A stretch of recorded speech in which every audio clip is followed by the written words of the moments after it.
Yeah. There's not that many lyrics to the song. No.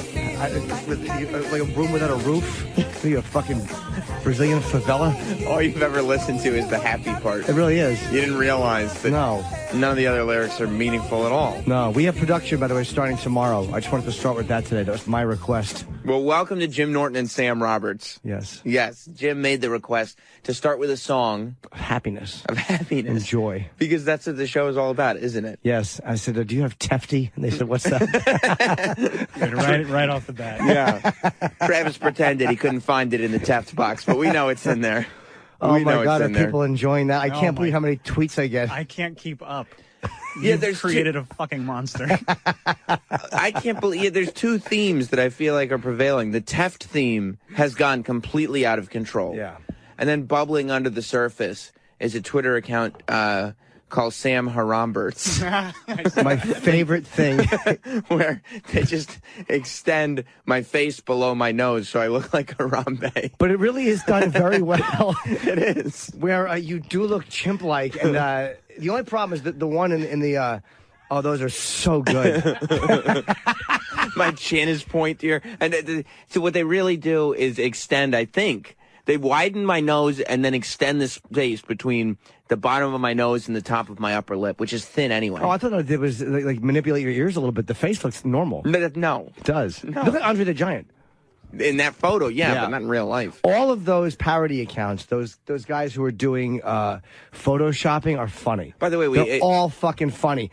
We say those guys like it's not one obsessive dude just manipulating photos of all of us all the time. I honestly don't know if it is, but he's hilarious. If it's one guy, it's hilarious. Me and Hornswoggle. They're just creative. Yeah, especially because it's like, where do you get that idea from? Like you're just staring at the pictures and realizing they're like, wait, if you extended that a little bit. Yeah, and it's not over the top. Right, there's a little bit of a Harambe thing. Well, but I don't think anybody has to be like a mastery of the arts to see that you're chimp-like. You don't think so? No, I don't think that takes a keen eye. Is that the same keen eye that would find the mixture of you and Bobo? Absolutely. Bobo. Or Bald Opie, or fucking, what's the other one? Big Jim. Yeah. It's like, fuck this. Big Jim is They're great. all funny parody accounts. Jim Bobo is really hurtful because my face really fits in those situations. Yeah. Yeah, like it shouldn't. Me and De Niro. It shouldn't be that close. It shouldn't be that close of a comparison. But it is the shape of the face. You have the same shaped face as Bobo. I know. Big Jim might be my favorite, though. They just take photos of it's all group photos of Jim with whoever else, but they make Jim twice the size. By the way, I've unblocked Bobo. You know, people on Twitter reached out to me last night, and I forgot that I blocked him. I just knew that Twitter was a more enjoyable, fun space, and I didn't know why. So I unblocked Bobo. People were like, unblock him. I'm like, all right. All right, is it a trial period, or are you thinking that, are you turning over a new leaf? Well, as long as he doesn't bother me. As long as he doesn't bother me with a lot of shit. I don't think he subscribes to Sirius anymore. Maybe not. You know, he may have walked away. Should see if we can guilt him into shelling out more dollars. Yeah, maybe he doesn't. He owes us. He certainly does. I don't like the fact that Bobo's wearing the Mike Tyson sweatshirt in that one when he's with Kelsey. That's actually Jim Bobo. Oh, is that a combination of us? That's a combination, oh. Yeah. I know. It's tough to tell. It's the stash. You should grow a stash like Jim and my Bobo. hair, the hair works. But they're all they're very funny. Me and Patrice just look silly. They really are great. Well, we're here. Yes, we are. I'm excited about it. I'm super excited about it. I didn't sleep well last night. I think I'm too excited? No, I think I drank coffee too late in the day, and I have a bit of a sore throat. Nothing terrible, but I just wasn't physically feeling great. What does drinking coffee too late in the day mean? You know, it just keeps you up later. I know that, but what time I'm saying? 3 in the afternoon. Oh, thank you. Caffeine. Right. 3 in the afternoon, I think. Maybe for me, that's a little bit too late. What? I don't know. What kind of delicate old lady system do you have? Maybe I was just, plus my bunions were hurting. I wasn't feeling too good. Plus, this may just be, I was just amped to get started. Yeah, I think it was the Jim Norton and Sam Roberts energy. It might have been. Pulsating and circulating through your body. Absolutely. I'm still not that highly paid compared to the rest of the people at Sirius, but I'm just happy to be here. Well, I'm psyched because, and this was done, I didn't want to say this before, because my negotiations just finished, and I'm officially the 147th highest paid host at Sirius XM. So and that's something You're excited? I told him I'm not signing if there's more than 147 people above Absolutely. me in terms of pay. It's important to let people know that. 146 and 147. Proudly here this morning. Checking in. Absolutely. That's it. Siri, if you go into Scott's office, he's actually got a ranking board of how much each host is getting paid, so you know exactly where you stand in terms of money. Yeah, and he just kind of, and he had to like shift quite a few over to the right to get to this one. Yeah. It was actually, Howard's not even number one, he's number two. Jenny Hutt is number one. That's right. Surprising. That's right. It's because she's multi-talented. She can host, she can sing, Yeah. she can do whatever the company needs. Yeah, it's the dildo show she puts on that's massively popular. That's just an office thing. Hold on, we had a sound coming out of the Tef box. No, What are you it's saying? good. It's past. Oh, okay. Just tucked it away. Yeah. I saw some really funny ones. Oh, Yeah. Some really funny. People are funny. Well, I like how supportive people are being for us, and they're just hoping that Jim Norton and Sam Roberts, as a show, can stand the test of time. I do. I think they are hoping that. Not going away. No, it's not. No, Back it into isn't. the Teft. That was funny. People are funny. Yes, they are. Good. It's good. Yeah, I was surprised that that we're already getting some publicity for the show. Wow. I was surprised to read about the show this morning in the New York Post. I wasn't, 'cause I got a call from the reporter. You did? Yeah. They didn't reach out to me. They said, no. 147 is a little too low on that ranking chart. Yeah, 146 is where they stopped. Yeah. I talked to her. They reached out to my manager, and I said, no, I'll talk to her. But it was just a very brief chat, and they, in all honesty, didn't really go with anything I said, other than I think I said me and Sam Roberts. But they didn't. I talked a bit about the lead up to it, but I'll they be on. print what they want. So there's a little blurb in page 6 in the New York Post that talks about Opie moving to afternoons and us being here in the morning. I mean, when I read it, I was just kind of happy that my name was in the New York Post. Yeah. Beyond that, they didn't say anything bad about me or you or anything, so I was okay with it. How could they? We haven't done anything yet. I know. By tomorrow, the fucking terrible reviews will be in. Right. But this is the beginning. Right. So, but they didn't use your quotes. There were no real quotes other than the fact that it was very open that I wanted the mornings and he wanted the mornings. My agent knew. Right. It wasn't sneaking around with it. Right. I said I wanted to do this time. And, and my agent, the only reason I didn't fire him, he's like, I can't make them give you a certain time. So, you know what I mean? It was like a conflict of interest, but, I like the agent, so. People were excited. I was in Nashville over the weekend, and I was sitting in the airport, and I don't think maybe sometimes when you say things on the air, you have any idea of the impact that they have. Remember when we were doing shows last week and the weeks leading up, you were coming up with your little clever names for them? Yes, I was. This woman came up to me in the airport yesterday morning, and she was like, Sam. I was like, hey. And she was like, oh, I'm a big fan. Me and my husband are really excited about the new show. I was like, oh, thanks. She was like, Horsecock and Sam. I was like, That's the one that resonated the most. I don't know why. I know why. Well, it's true. It's true. People like that. I wish you'd gotten the Post to print Horsecock and Sam. Yeah, that would have been Horsecock and Sam would have. Oh, I didn't even think of it. Yeah. But then I did. They said Norton. That's People right. will understand. That's Horsecock. They'll figure it out. Why did they have to put horse blank and Sam? But then people would have thought it was horse shit and Sam. Which still would have been accurate. It certainly would have. That's so strange. That's so strange. But yeah. So how was your weekend, your long weekend? It was good. Nyack was amazing. I mean, like, yeah, I wanted to go to the Nyack shows, but I was in Nashville. I know you were. You had Sam had a pre-plan. That's why we're starting today.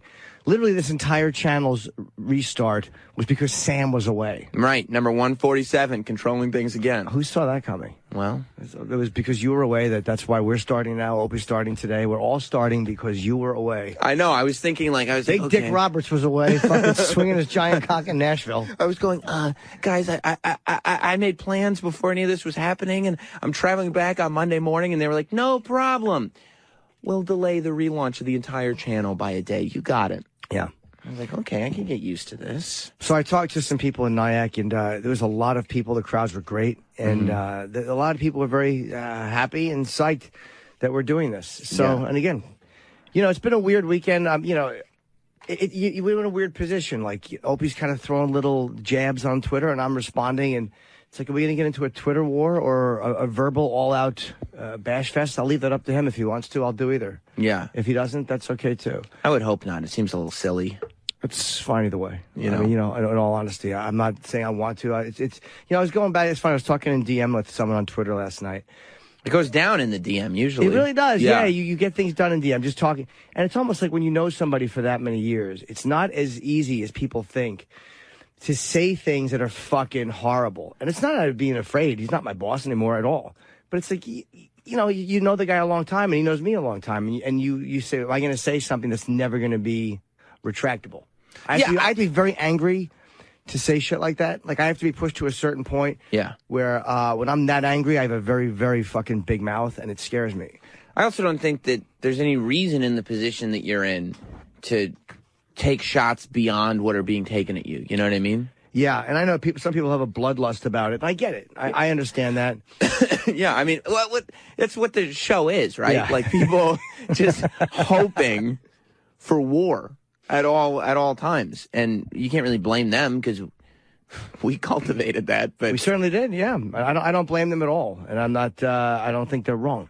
Yeah. But I'm just saying I kind of wait and see what punches are thrown at me, and then I'll absorb them, or I'll fuck it. But I'm not going to let any go on. People keep saying take the high road. People who say that to me, shut up, the fuck up, take the high road. All right, Stop I it. won't call anymore. But you know what I mean? It's this whole thing of like, let somebody say things that you don't like, and I can't do that. I can only respond to things I don't like. I don't like to be in that situation. You don't like to be the one who's having things said about them. And anyway, any more than he would. He would, if I was saying shit, he would respond. So Right. We'll see what happens. We have a guest situation, which I'm going to make public. It may not be accurate either, but I got a text from a guest yesterday, a comedian friend, who asked about coming on the show. Now, I don't want to throw the guy under... This show? This show, yeah. Okay. And I'm going to read the text, because there was nothing sneaky about it at all. But I want to make sure that this is not what's happening. He asked me... Was it Paula Poundstone? I don't know Paula. You know, it's funny. I've never met Paula Poundstone. I got this text from a comic. And it's not a comic who's on every day. So it might be Paula. No, she's never been on. She wouldn't text me. I'd be very. My first response would have been, Paula, wow, it's funny. We've never met. She was texting me about the show. Okay, so that would have been a giveaway. It Okay, all right. Hi, Jim. We've never met, but I'm a lesbian. No, that's not the text. I knew it. I'm improving. I knew it. Improv in the morning. Is it cool if I do your show in Opie's, or are you guys looking for exclusivity on guests? That was the text I got. I wrote back, as far as I'm concerned, do both. I am sure Ope will say the same thing. Then I get a text back. Since he had me on his show so much, I'm going to do his show a few times first as a loyalty thing. But I still want to, do you and Sam and blah, blah, blah. And I wrote back, well, did he request that? And he wrote, he thinks he'll feel better about it down the road, but not right now. So, and again, this guy was not being sneaky by telling me this. He's really genuinely trying to do the right thing. So he wants to go on his show and be supportive of him, but he likes us too. So, but the response was like he wouldn't feel comfortable with him coming on the show for our show for a while, or us or sharing guests for the moment. I don't know what the tone of that was, but this guy's not being sneaky. He's not being a fucking twat. He's he genuinely likes Opie. He's not trying. He's trying to do the right thing. So I've taken that as that's a line in the sand, and he doesn't want to share guests. So I'll accept that and say that we will share no guests with his show. Oof. That's not my doing, but if that's the type of stuff that's happening behind the scenes, I would never, under any circumstances, think to say that to a comedian. But of course not. But if that's how, if that's what he's comfortable with, unless there's a big misunderstanding that he wants to clear up, but as far as I'm concerned, that's it, then we will share no comedians. Okay. And that's not, I would never have thought to do that. But getting that text, I'm like, is that what's been fucking going on behind the scenes? Right, that's weird. That's weird. Hopefully it's something, because that's very strange to just start doing that all of a sudden, because that would be something that you guys talked about other shows doing in the past and being like, that's a shitty thing to do. Yeah, especially if it's people that know both of us. Right, right. You don't want to tell. It's like Catch Me If You Can, when Leonardo DiCaprio is given. Such a good movie. It's the best movie. I didn't realize pilots were so popular. Girls loved them. They certainly did. What were you saying? He gets the piece of paper. And they're like, you can go into the kitchen, you can take your time. But when you come back in here, You have to write your mom's name or your dad's name on that paper, and that's who you'll live with. That's why he ran away and started becoming a pilot and a doctor and a lawyer and everything you could imagine. I hope we don't chase anybody out of comedy. I hope not either. I hope their own lack of ability chases them out of comedy. But yeah, I don't want to get into that, man. I really don't. That's not the way I want to look at comedians or guests in general. But again, I take the people who tell me take the high road. Stop telling me that. That's fucking codependent shit. Right. No. Let somebody else do the thing, and you just kind of no. So I don't want to get into that, but if that's the way it's going to be, then I'll accept it. I will accept that line in the sand that I did not draw, and I'm hoping that's mistaken. And nobody fucked anybody out of their spot. So if you hear anything different, it's a fucking lie. Yeah, that's it. Yeah, that's it.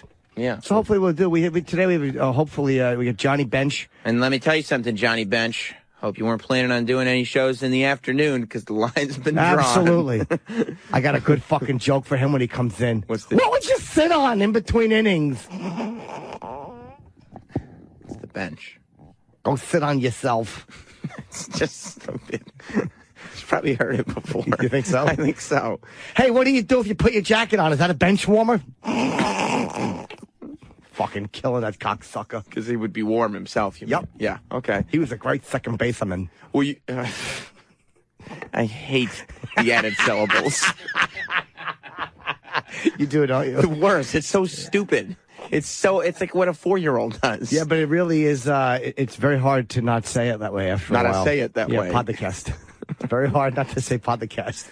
And I feel like it's a long time coming. But from 90 Day Fiancé, yes, Russ and Power coming in here. Yeah, it's funny. I got a couple of tweets. People, what boy? It's like she's a friend from a long time ago. I've only hung with her once in Dallas. She came to a show, and it's like they're doing an update. Like, why not? I mean, she's a hot Colombian chick. I know. Who's like on a hilarious show about people who are probably getting taken advantage of. What do you mean, why? I know. You watch her workout videos on Instagram. Dude, she is fucking smoking. She's incredible. And credit to Russ. You know, everybody gave him a lot of shit. That big swinging dick Oklahoman, he made it work. So far. He made it work. Nah, he made it work. I've been watching that show. And he's out of a job, and she's trying to get model work now. He is insecure, too. She went down to Miami or something. She's trying to get moved to Miami. It's all this drama. Yeah, I've kept in touch. We have kept in touch. You have? Yeah. That's nice. That's nice. She told me that they were coming, and she actually would love to come on the show. Come on. Yeah, definitely. That'll be fun. Yeah, I'm going to actually ask them about that because I may want to bring somebody here from another country. For what? To start a podcast. You mean but I'm saying you mean short term. I'm imagining. Well, yeah, but I mean maybe long term. Who knows? Not on a K1 visa though. No. Okay, see when you say that there's somebody coming in here who's famous for coming to the United States on a K1 visa, and you're like, I'm going to ask her. I might want to bring somebody over. It's not crazy for me to be like. No, that's true. You want to marry somebody in but the marriage the marriage would be illegal in a lot of places. But I just want to bring this young lady over. Maybe the ceremony will have to take place outside of the country. Yeah, perhaps in Massachusetts or Iowa. But it's one of those things where, what do you have to do to bring somebody, legitimately, to vacation for a week or two to the States? Is it that hard to come here or no? I think you could just vacation. You're allowed to just vacation. Yeah. Okay, fair enough. I don't. Here's what I don't like. I don't like the scornful sounds coming from the TEF box. Oh yeah. Well, the TEF box, the idiot meter's going off in the TEF box. It certainly is. Getting tefty. Yeah. Yeah. It's getting very tefty in there because one of the hosts of the show, the idea of vacationing in a foreign country is a foreign concept to them. Well, no, Brazilian girls couldn't come to the States. That was very hard to get Brazilian girls up here. On a vacation? I think so. Back in the old days, we tried or talked about it. So is that the only reason you've never vacationed for more than a week outside the country? I don't want to get stuck. It's like that Tom Hanks movie. I'll be in the airport forever. No, but bringing girls coming here, aren't they stricter with girls coming here? No, because if they're just coming to vacation, then they can stay in here for, I think, 45 days before they have to go back. Right. I believe. 45 days for vacation, I think. I'm not so. 100% on that. 90 days for the engagement thing if you're going to get married. But yeah, I mean, you're allowed to vacation. Oh. Yeah. Okay, that's cool. Just checking. Otherwise, like, when Trump starts talking about, like, Muslims coming in the country. Has he mentioned that? Yeah, oh, I haven't heard. He's mentioned it here and there. You'd be like, well, Muslims aren't allowed in the country anyway. What do they think? They could just come in here and vacation? No, there's laws against that. I shouldn't have said anything. I should have let you petition the government to let somebody come vacation. I wouldn't have petitioned the government. I want to read what Norton's love notes look like. Like, it's like they're just like star-crossed lovers in the night because he thinks that the girl can't come here for 5 days. Yeah. Are you looking at the Big Dipper? Me too. I wish you were here.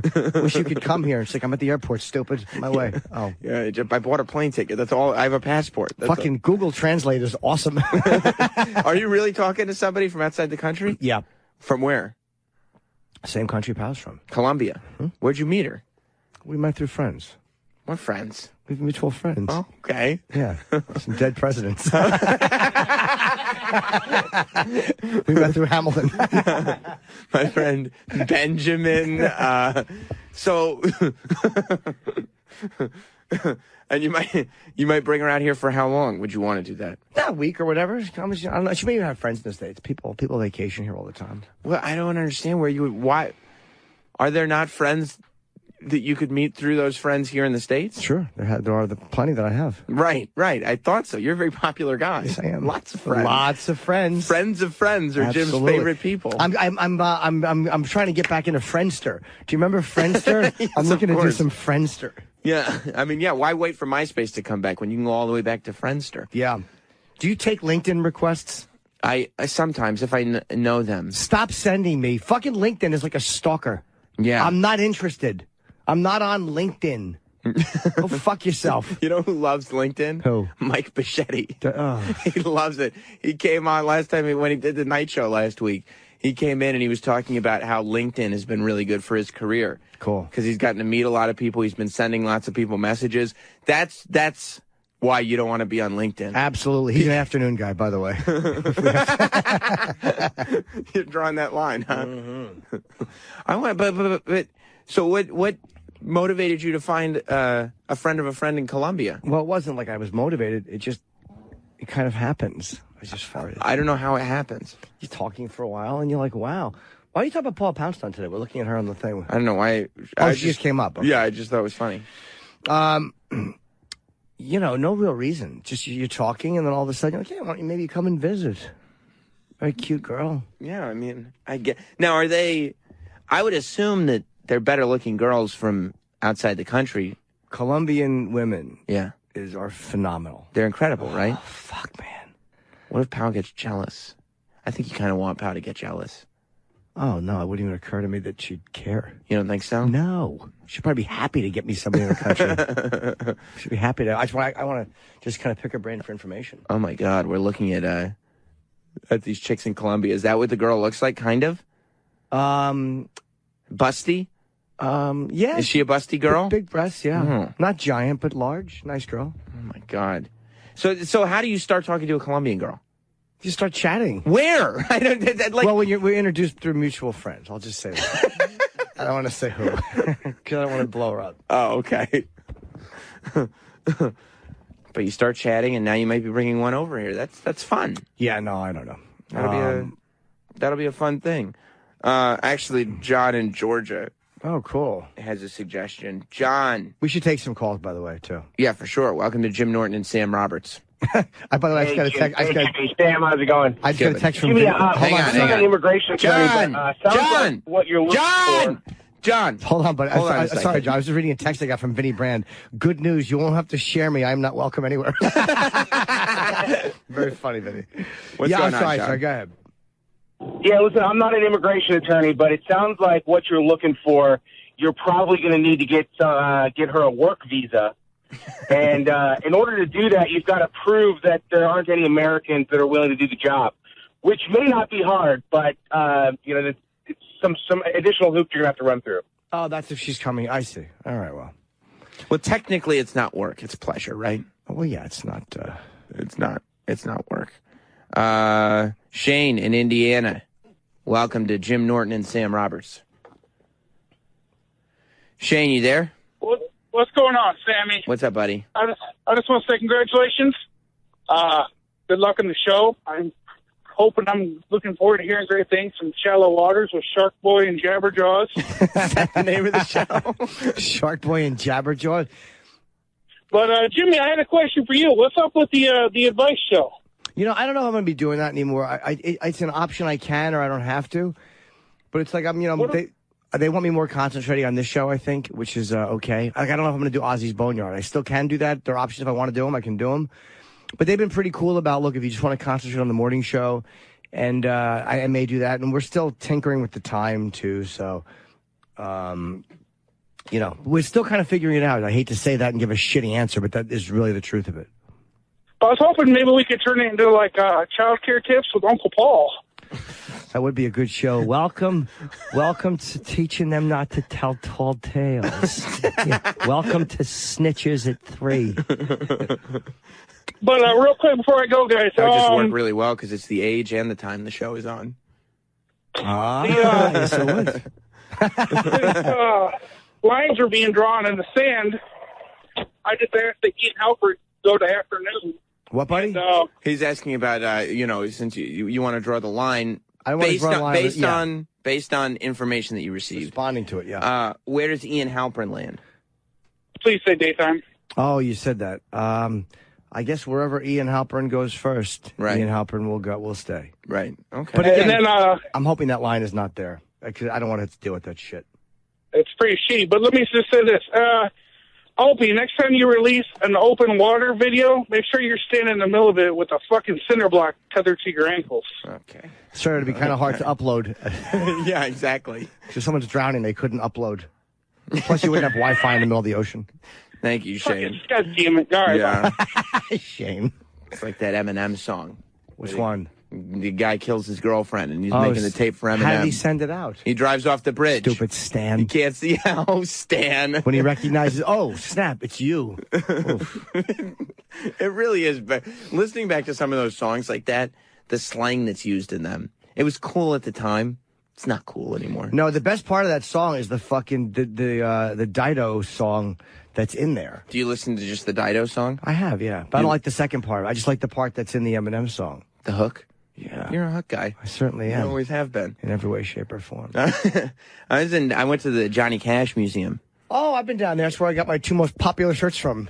I've got it. So, the Johnny Cash Museum, first of all, when you walk in... You ever hear Burning Ring of Fire? Yeah, I've heard Burning Ring of Fire before. Good song. Yeah. It's a famous one. Yep. It's not exactly a deep cut. But you walk in and it's a store first. Yeah.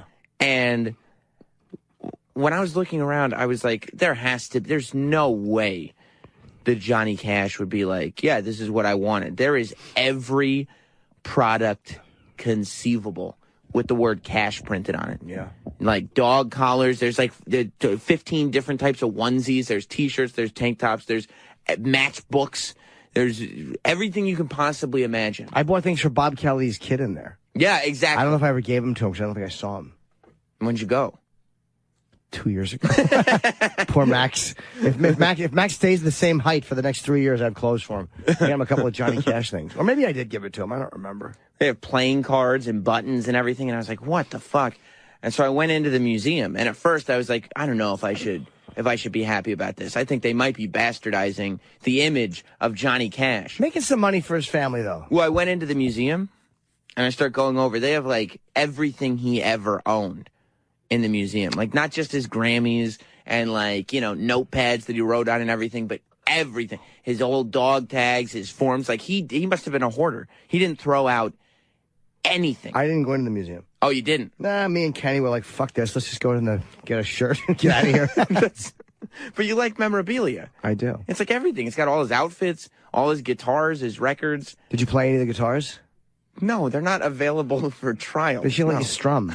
No. Are you allowed to strum? They're behind glass. There's no strumming. You know what the weirdest thing is? Sure. And I've I don't probably know done it sexually. By the way, I don't know if somebody's fucking around, but I just got a LinkedIn request. Oh, good. The weirdest thing in the whole museum is like halfway through, there's a photo area with a green screen, and you pose. Like if you're a woman, you kind of pose by your side, and you put your arm out, and they superimpose Johnny Cash. I'll take the soup. They put in Johnny Cash into the photo. But it's so like you're today taking a photo with this dead guy. Is he in a coffin? That's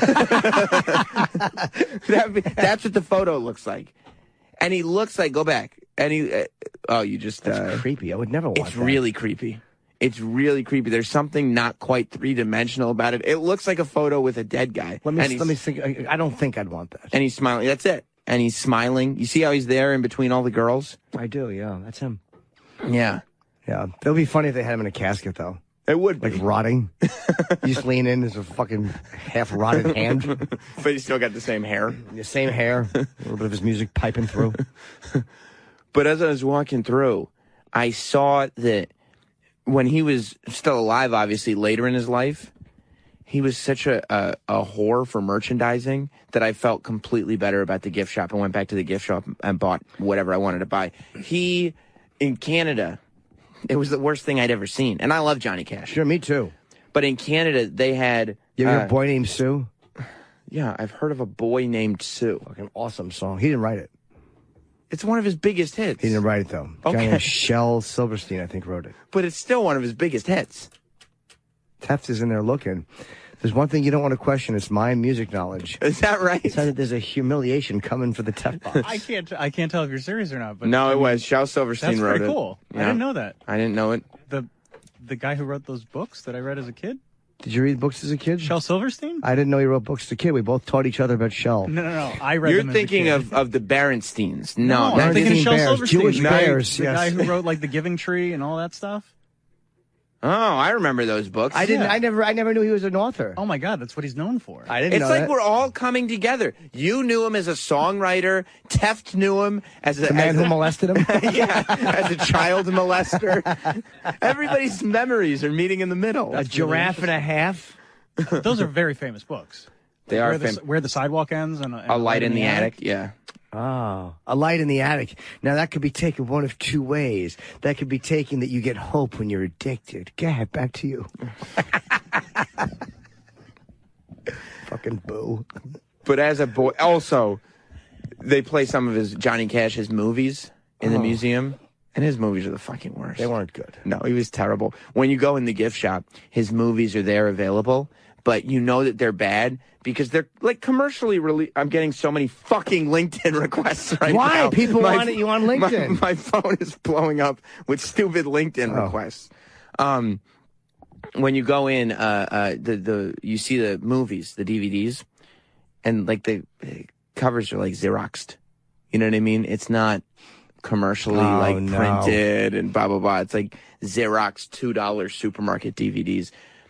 But he put out something called the Cash Card. In Canada, they licensed his name for ATM machines.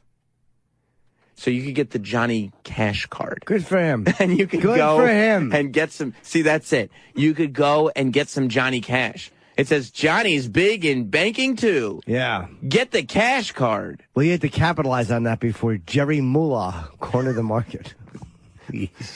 Jerry Mullah, another singer-songwriter? Made him up. Yeah. That's no such person. That's what I thought. But yeah, once I saw the Johnny Cash Card, he tooted again. Once I saw it's my excitement about the new morning show. Once I saw the Johnny Cash Card, I was like, you know what? It's fine. And I bought a Johnny Cash dog collar and whatever the fuck else I wanted to do at that point. Yeah, why not? Buy it all. Who cares? He goes to his family. He's probably happy about it. They probably got fucked in residuals back in the old days. Well, yeah, you're right. That's a good point. He doesn't care one way or the other. But if he was alive, he'd be happy. His family's making some money. Yeah, he'd prefer. Yeah, he probably didn't get all the money he should have gotten from the old stuff. No. You got to rebox it maybe and, remaster it and then you get some money. But I don't know. I bet he got fucked in recording deals. He was making it up in the end, though, with the Johnny Cash Card. Sure was. I was flabbergasted by that. So we have calls. We should take some fan calls. Yeah, if sure. we have any. Yeah, let's go to Rick and Charlotte. I normally don't say that. I'm normally that big on going to the phones. What's going on, Rick? Hey, guys. A 90-Day Fiancé. Yeah, you just started to allude to it, but the reason they're out is there's a new show called 90 Day Fiancé. Where are they now? ? Which is it's the best. Yeah. It's a different show. They follow the same train wrecks that you guys have talked about before, and there's a new season of the show as well. But that's why they're out there. And like Sam said, it's just fun to watch these people implode. But Jimmy, I've been wanting to talk to you for a long time. I go overseas, and I go meet girls. Sam, I've talked to you about it before. I leave this Saturday for the Philippines. I remember you. 8 days of. Yeah, I'm going to meet 8 different girls in 8 days. These are not prostitutes. These are regular girls off dating sites. Oh. They're 8s and above, between 20 and 25, and they want an American guy, and I'm meeting one every day. That's what this dude does. So is she. But he goes like every couple years or whatever it does. He plans his trips. He's talked to me before. Every 6 months. Every 6 months. But he lines up dates for every single night. And I respect that. And the Philippines is probably a good place. Mm-hmm. I just this person who I'm talking about is not a professional. No. I did actually meet this person through a friend of a friend, and I'm not going to tell you what country she's from. I'm not stupid. Not from Colombia. Can you say this? Is it an Asian country or another type? Because you weren't hot on the Asians before, and now it seems like you're coming around and more open-minded. I'll be honest. I'm very, very interested in dating an Asian girl, although I never have. Why is that? Okay. I don't know. Just because I never have. Yeah. There's some beautiful Asian girls. I just never have done it. But, I you got to watch it with that, too. I don't know if I'd be interested in going over there and just meeting someone who's looking only for an American. Like, I'm not saying you're wrong to do it, but I met this person through something else. Through right. And it honestly was through somebody that we both know. And, just chatting. And, I just wasn't sure if you have to, because everyone says America is hard to come to. Like, there's a lot of shit you have to go through, but it's like legit. She's like a regular person. Well, you've seen the show. You got to get a visa. And, I'm torn on the thing, too, of like you said, these girls are a girl who just wants to come to the country. But I guess the more I look at it, and Jimmy, as far as you don't look at it this way, they want something and I want something. I want a hot fucking life. They want to leave their desperate country. How can I, if you've been over there, do you understand why no one's happy in the Philippines? They're miserable. It's not like Thailand. They're miserable. Do you ever think that, because you say that you've got your thing figured out, where you got your 8 dates lined up, you got your thing, yep. You go every 6 months. You don't think you'd ever actually bring somebody home and yes. I want to do that. I do, absolutely. But I want someone who likes me as well. Like, I don't want someone who just wants to come here just to stay, you know? Of course. Of course, you're right. No, I don't want that either, right? That's the fear. I don't want someone who just wants to get in. But, I mean, I get to know these girls. We talk on social media. I see their Facebooks. We're Skyping every day. So I feel like every one of these girls I've Skyped hours with. So I feel like I have, I kind of know I know their families. I know their jobs. These are girls who are either going to school or working. So funny, the Skyping. On this season of the 90 Day Fiancé show, there's this big, fat, blonde chick who lives here. She's like this young, fat, blonde girl who lives in the States, and she's talking to this guy from Morocco who's like a personal trainer. He's got abs on top of abs, and like, ew. He's super hot. I know that, but abs on top of abs. Jim, like, you need to realize something about me. So does every good woman. I can appreciate a great body, And I thought I made that you're clear. looking at one. Exactly. So she goes over to Morocco to meet him. And he instantly tells the camera, like, oh, I didn't know she would be so big. Wow. That's them? Sam, you're underselling this. Let me say one thing. Remember the girl from last year the woman that married Muhammad, the 45-year-old? Yeah, the one who's on the recap show now. On the way there. This girl, Jimmy, is basically the blonde that he's talking about. She's like 23. She's not 150. She's pushing 2 bills or above. Easily She's above. Disgusting. And we're talking the arm fat hanging. Every time they go upstairs, she's ready to take a nap. And she's awful, too. I'll bring in some clips from this show so you can see. But she's, like, so awful. She's going, and he's trying to give her Moroccan food. And she's like, I don't really eat that. No, I like fries and stuff. I don't really eat that. And he's like, do you want to exercise? And she's like, I don't really do that. All right, don't try to change me. Ew. She got mad, and like Sam said, this guy's in good shape. He's a thin guy in good shape, he does. walking around with this 200-plus pound blonde girl who can't walk 20 yards. In Morocco, they probably thought it was a parade float. Yeah, you got to watch the show, Jim. All right. Thank you, Rick. Yeah, Thank you, Rick. Take care, guys. I'll talk to you later. There's also a moment where, because this guy, like we said, just an amazing physique, By the way, where's the iPad that was here with the sound on it? Oh, yeah, we need our sound machine. And is the new car crash been loaded on it? Go find it, Aid. Yeah. And the girl's mom, the big fat girl's mom. Yeah. She goes, our daughter is not the ugliest girl by any stretch, but she's not the most beautiful, and we just wonder what this guy's intentions are. Watching parents panic to the point where they're willing to say on national television that they do not have a physically attractive daughter, it's always good TV. Absolutely. I've been hearing it from my parents for years. Like I'm your son, whatever. Let's go to Mo. Jim in... I'm right here. In Ohio. It's a different Jim, I like doing actually. name jokes. I know. It's so much fun. Hello. Welcome. Hey. Morning, guys. How you doing? I just wanted to tell little Jimmy Norton and especially Kurt, Cinnamon, and Chipper and everybody else how excited I am that they re-signed. Thank you. Your voice sounds familiar. You're a big chat room guy, aren't you? Hey, yeah, Uncle Paul. Hey, also, Shel Silverstein was a very prolific songwriter. If you want to hear a great song by him, it's called The Winner, and it was recorded by Bobby Bear. It's kind of in that same vein as A Boy Named Sue. But anyway, welcome, guys, and I'm so glad you're on in the morning. Thank you, my Bobby friend. Bear. Yes! Thank you, buddy. Let's go to Scott in Philly. Welcome to Jim Norton and Sam Roberts. Scott. Hello, what's going on, guys? Hello. Hey, Jimmy, I got a question for you. Maybe Sure. some advice you might be able to shoot my way. Okay. I recently came into some money, and I know that you are a transgender connoisseur. Okay. Is that confirmed? Yep.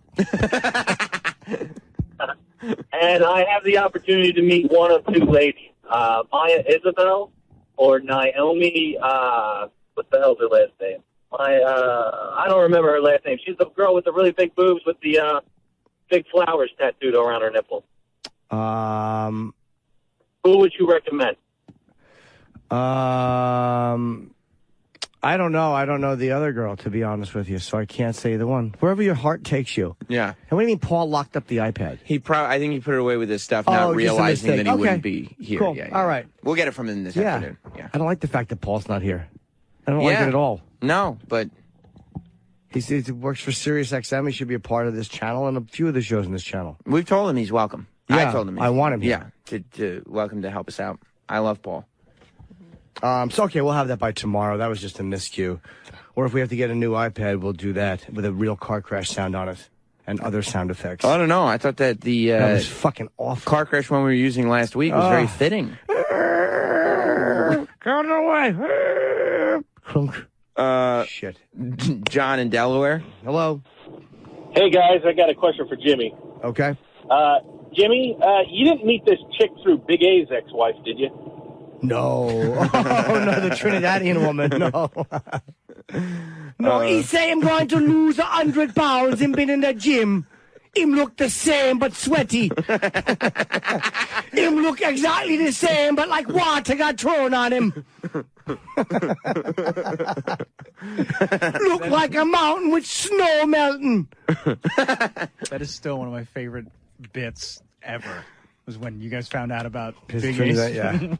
By the way, Andrew is losing some weight, so I'm very happy for Big A. Paul Field looks fucking great. Does he? Yeah, No he filter, lost Paul? a lot of weight, man. I'm really happy for him. And Big A, good luck to you. I see some photos of Big A going to the gym. I'm happy for you. You're going to add years to your life. So good for you, buddy. This is good. Yeah, good. Mark, you're going to need those years to listen to Jim Norton and Sam Roberts in the morning. That's right. We want our fucking lobby posters. All of us, we're just being unreasonable immediately. Where's my fucking lobby poster? What's up, Mark? You guys are incredible. I was just wondering, I am so glad that Horsecock in the morning is finally here. Me too. That should be the demand we make to Greenstein. We want lobby posters, and they need to say Horsecock and Sam. Yeah. Yes. But Sam, I was wondering if you've heard of the candidate John Phillips. I've not heard of that candidate. Yeah, John Phillips. Fill up your mouth with these nuts. Nailed it. Completely nailed it. Thank you, Mark. Good call. Matt in New York. Welcome to Jim Norton and Sam Roberts. Hello, Matt. Hey, guys. I was just looking at, and I don't want to be the shit stirrer here, but I was just looking at Opie's Twitter, and he's calling out Doug Benson, saying that he's not telling the full story. And then he tweeted again, calling out Dan Soder, Florentine, and Rich Voss, saying he's done with the lies. Well, then why do you have to go on? Why not just say that's not true? Miscommunication. Why the exclamation point on fucking? Doug wasn't being a dick, and I was keeping his name out of it. He was being he likes Opie very much, and he wasn't lying. He wasn't lying. He was like, what do I do? I'm trying to do the right thing. He wasn't trying to be duplicitous or an asshole. He was going out of his way to do the right thing. Yeah. That's all he was doing. He messaged me, too. And that's clearly he was trying to figure out how to do things in such a way where... paranoid thinking. Will you stop being paranoid? No one is lying. If it came out and just said, hey, look, this is just not the way it was a miscue, then fine. Right. I even said I kind of don't want that to be true. Right. Yeah, I mean, you came on and said, I heard that this is what happened. I would like it to not be true. Yeah. If it's true. Blah, blah, blah. Do you think I want to deal with comedians not coming on my show? I talked to Voss last night. First of all, Voss I would never keep from not coming on the show. I could never say no to stupid Voss. He's arguably my closest friend in the world. I just couldn't. Right. I love Rich too much. And, but just the paranoid reaction. Lies! Shut up! I would imagine at this point what you want, Jim, is to just do the show without any of this stuff going on. But just to say, like, fact, talked to a bunch of comics and told them I'd keep them out of the drama. Doug wasn't saying he was trying to get in the drama. Doug was being very genuine. He was. He wasn't trying to fuck him over. All he had to do was come on and go, no, that's not true. It was just a miscue between me and the comic. And that would have been the end of it. But I had to say something, because if I'm getting word that's what's going on, then I'm going to react. No one's lying. Ugh. Holy fucking shit. Stop being a victim. Rick in Manhattan. Yo, welcome to Jim Norton and Sam Roberts. Good morning, guys. I want to wish you good luck on the best show. You guys two are the best part. And I just want to let you know, since 8 o'clock this morning, I'm massively fully erect. That's great. Thank you. So we've both been. Obviously, you can't see it, but right now we're helmet to helmet. We're dueling lightsabers at the moment. Yeah. Having a good time. It's okay. Let's go to Josh. Let's go to Josh. In New Hampshire. Josh. Hey! Morning Fun Club holder, card number 1. Hoo-ah! Oh, no. See? Can't steal Ron Bennington's thing. We got the MFC. Okay? We're going to be just fine. I seriously was going to cancel my subscription, but I'm so glad that you guys are on in the morning. It sounds great. Thank you very much. Well, thank you. Stop saying that. Yeah, come on. Ronnie's going to think we're stealing his thing. I don't want to steal from Ron. All right, sir. Okay, come on. That's Ron's thing. We can't do that. Right. It's not right.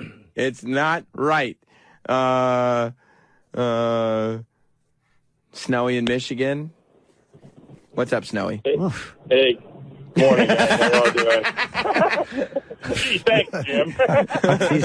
Hi, hello, sir. How you guys brought doing? back memories. Yeah. You have a train of thought derailed there.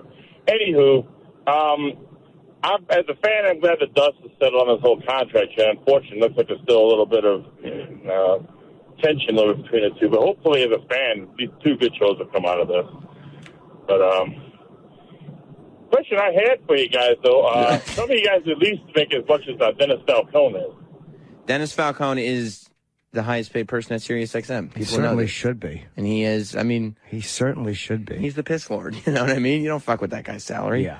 Kevin in Philly, welcome to Jim Norton and Sam Roberts. Guys, first off, snowy in Michigan, stay the fuck away from the morning show. Snowy means well. He really is just a good-natured guy. Yeah, but this is the first time I've almost bitten Sam's finger. He's a good man. All right, what's up, bud? Fuck that guy. Secondly, what blows my mind here is this drama unfolding, how everything that Greg Hughes is doing is everything he accused Howard Stern of doing at some point. I don't understand. He's like a mental patient, and it has to be so frustrating for you guys.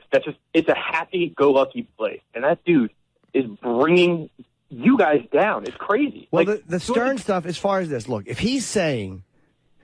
Opie is saying that's not true, that was just a miscue, then why not just come on, be on the afternoon, just say that, like, nah, man, that wasn't what it was. Okay, fine.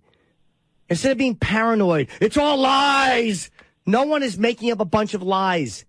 For what? Why? If I was lying, why would I immediately come out and go, it might have been a miscue? Like, for what? Right. Like, what's my motive? What do you think, I want to battle over comedians with you? That's the confusion, man. I don't understand. Like, why is everything a fucking problem? You guys live a great life. That guy has a great life. But he's just nitpicking and being so mentally insecure. It's for what? For why, dude? He created this fan base that harbored these monsters that we are to some extent, the pests. And then all of a sudden he does a heel turn and shuns out this fan base. First off, the pest name is stupid. But shuns this fan base out. He shuns this fan base that gave him this title to be the third highest paid in Sirius. And now he shunned this fan base out and fucking hates us. We were groomed to call out bullshit. We call him out in his bullshit. He doesn't accept it. He plays victim. It's hilarious to watch from our seat. The thing I don't like is the playing victim. It's like we're all grown-ups. We have differences of opinion and differences of stuff. But, you know, we really are well paid to do what we do. It's a fun fucking job. Yeah, I mean, I feel 146 and 147. Coming in and seeing Sam here. I really mean that. Like, it's fun. And you know what? Opie will feel great this afternoon seeing whoever he sees. He'll be happy that I'm not in that seat. Which is fine by your... I really don't mean that to be shitty. It's one of those things where it's just a relief. Okay, you can move on, and I can move on. And he's going to say I lied about Anthony. You know, when I said that he didn't lied about defending Anthony, he did talk to management and try to get. Of course he did, but not to the extent that he implied. Not even close. So, you know, he'll go on a paranoid thing. Everyone's lying about it. No, just really not. John in Washington. It's Jim Norton and Sam Roberts. Hi, John. John! Oh, boy. He got all scared. Let's go to... I don't know, everybody. Jason in Maine. What's up, Jason? Hey, boys. How you doing? Good. Hello, Jason. Hey, boys. So I just want to move on, and I welcome you guys both back. But let's start some new controversies. Sam, how did you get second bill on this card? Seeing Jim name first. And because they wouldn't put Travis second and Sam third, like I asked them to. Jim Tefton Sam is what I wanted to call it. And can we just change the name to Twink Radio? It's much more fitting for you Twinks. They told me that as a couple, who's the top and who's the bottom, and that's how we'll build the show. We're switches. Jim's the secret bottom. Oh, I love it. I love it. Well, why don't we take our first break? Because, we don't have food here. Oh, God, it's 9 o'clock already? Yeah. Wow, time flies. We're having a good time. We've got a lot to get to today. Are they today. back with the food? What's the food scenario? Oh, yeah, look at that. I see somebody with glasses walking up the hall with a bag full of food. Awesome. Paul said he will have the iPad for us tomorrow. Thanks, Paul. It was, I'm sure it was nothing. It was just... He just locked it up in his desk, and then he found out he's working afternoons, so he's not here this morning. So he just tweeted, and I hate to keep going to his Twitter, and this won't be happening every day. Let me just make this perfectly clear. I don't give a fuck who's booked on what show. That's all you had to say. Yeah, perfect. No, that's cool. I don't care who's booked on what show. Great. Then we're done, right? Then that's all good. That's all that matters. Good. Good. All right. Now, I'll tell you who's booked on this show. Yeah. Johnny Bench. Yes. and Pal from 90 Day Fiancé, both going to be here. Absolutely. So we have a lot going on this morning. We certainly do. We'll take some more phone calls. Yes, we will. We'll chit-chat with the listeners. Oh, we got to get to the bottom of what's going on with this Kim Kardashian robbery. That's exactly all the bad my feelings thoughts. coming out of me. Is that it? Yep. Is that it? How long is that going to last? Dude, I got years worth. Oh, no, that's going to stink so yes, bad. It is. We'll be back with Jim Norton and Sam Roberts after this. More Jim Norton and Sam Roberts after this. Consider this a trigger warning. Jim Norton and Sam Roberts are back.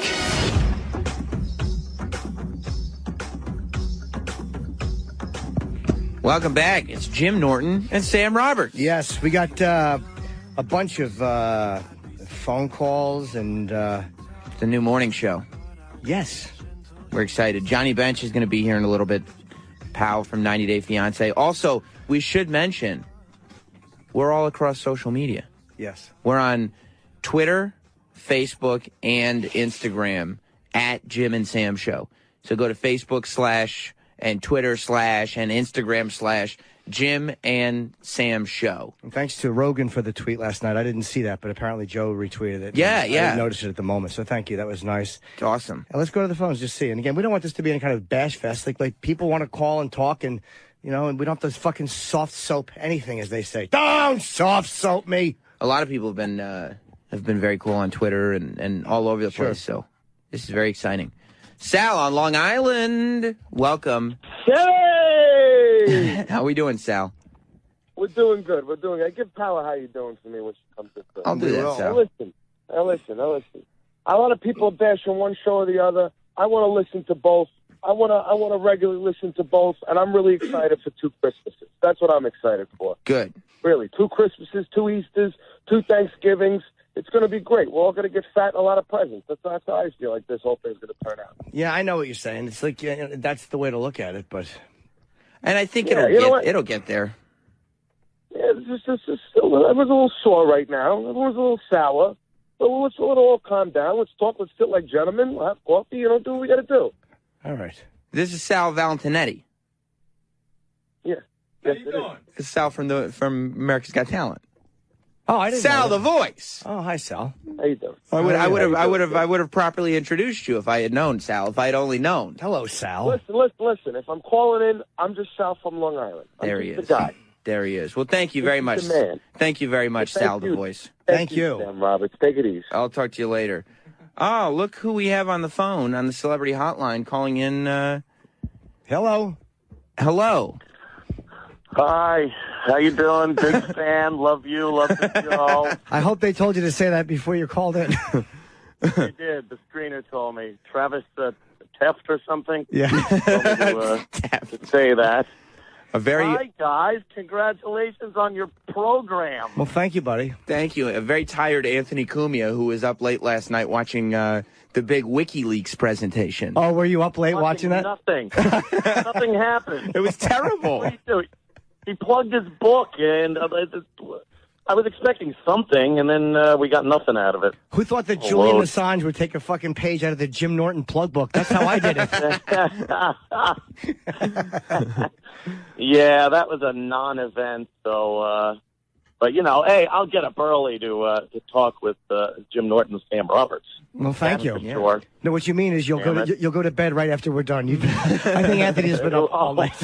Oh, believe me, the second I hang up, you can count to 10 and know I'll be asleep again. By the way, my favorite thing of you right now, and I've loved it for a long time, is that photo of you in the fucking shark from Jaws, the mayor's blazer? Oh, my God, do I love that awful suit. That jacket is great with the anchors, the Mayor Vaughn jacket. And it's good for all occasions. I could literally wear that to a wedding, and it wouldn't anger anybody. Should wear it on your show. A collector's item. Yeah, I know. I should wear it on the show, but... where did you buy that? Where did you buy that jacket, or did you have that made? I didn't. That was made, custom made. The jacket itself wasn't available. You would think that thing would be all over the place. No, you wouldn't. Probably buy it. And I would not think that's a popular item. I would not think that at all. Hey, are you having a Halloween party this year? Yes, as a matter of fact. I think the theme is 70s television. Oh, perfect. Yeah. All right. Yeah, we usually have a theme over here. It's going to be 70s TV. So anything from, Columbo to Columbo. It may be technically in the 80s, but I think Jim would want to dress as a special guest star on a very special episode of Different Strokes that involves Dudley and Arnold. Oh, yes, I would. I want to dress as Mr. Carlson from WKRP in Cincinnati on Different Strokes. We'll get a few of the cops from the neighborhood to reenact the whole thing accurately. So am I invited to your Halloween party? Of course. Okay. You and Mr. Sam Roberts. I want to go. I want to go. Sammy, look at you two are great. I can't even believe it. After all said and done, there you two doing a goddamn show.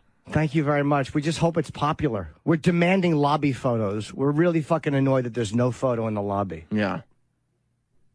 Man, they must be going nuts trying to figure out the photos and everything else over there. I guess you gotta give them a week or so. Trying to figure out what the shows are and what the channel is and what the what the channel is, the shows, who's there, who's not. That's what I tried to explain to people, and you know that as much speculation is going on, it's not like anybody here was holding back information. It's literally that's how the decisions are made. Like, that's when the decisions are made. Like, you'll know when we know, which is probably the night before. Really, Sam? I never knew that. Yeah, sometimes they do spring information on you. I never knew that. No, very, very cool. How was your show, man? Good. I'm having a blast tonight, as a matter of fact, at 7 o'clock. Eastside Dave. Remember Eastside Dave, don't you? I do, yes. Yes. Yeah, he put together a whole Star Wars thing, and everybody from my whole network was involved in reenacting Star Wars.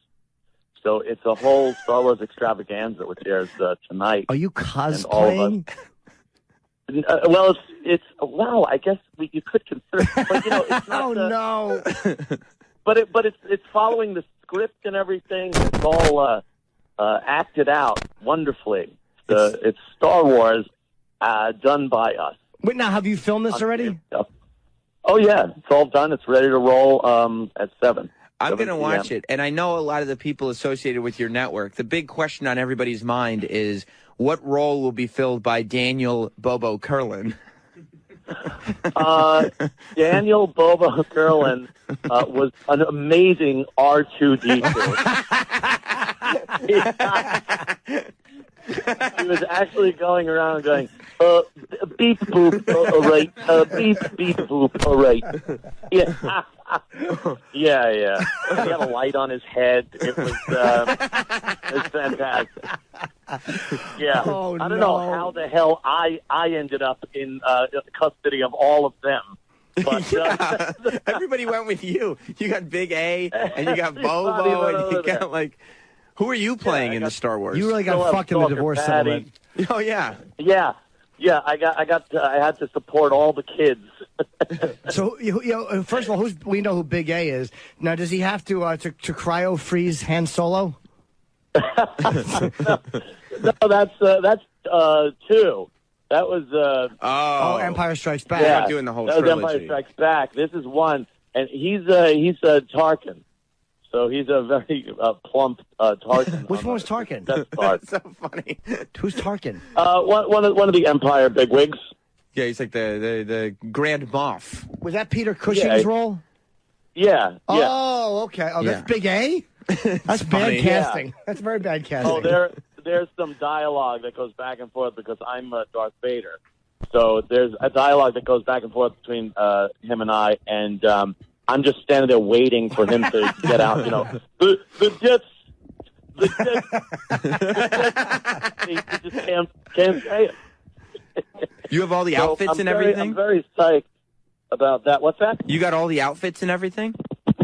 Well, the costuming budget wasn't really that high. Okay. So, so some of the costumes are a little on the budget side, but you get the message. You know who everyone is. So who else plays who? Yeah. You got you And as Dave Darth is Vader. Luke. Who is? Eastside Dave is Luke. Dave is Luke. You're Darth Vader. Bobo is R2-D2. Big A is Peter Cushing. Who else? Yeah, and then we got Roy from Dave's show is Han, and then Flutzy is Princess Leia. She looks great. I really wanted to see Stalker Patty as Princess Leia. Flutzy's hot. That would have been something, but no, it's Flutzy, and let's see, Gavin McInnes is a C-3PO, does an amazing job. Oh no.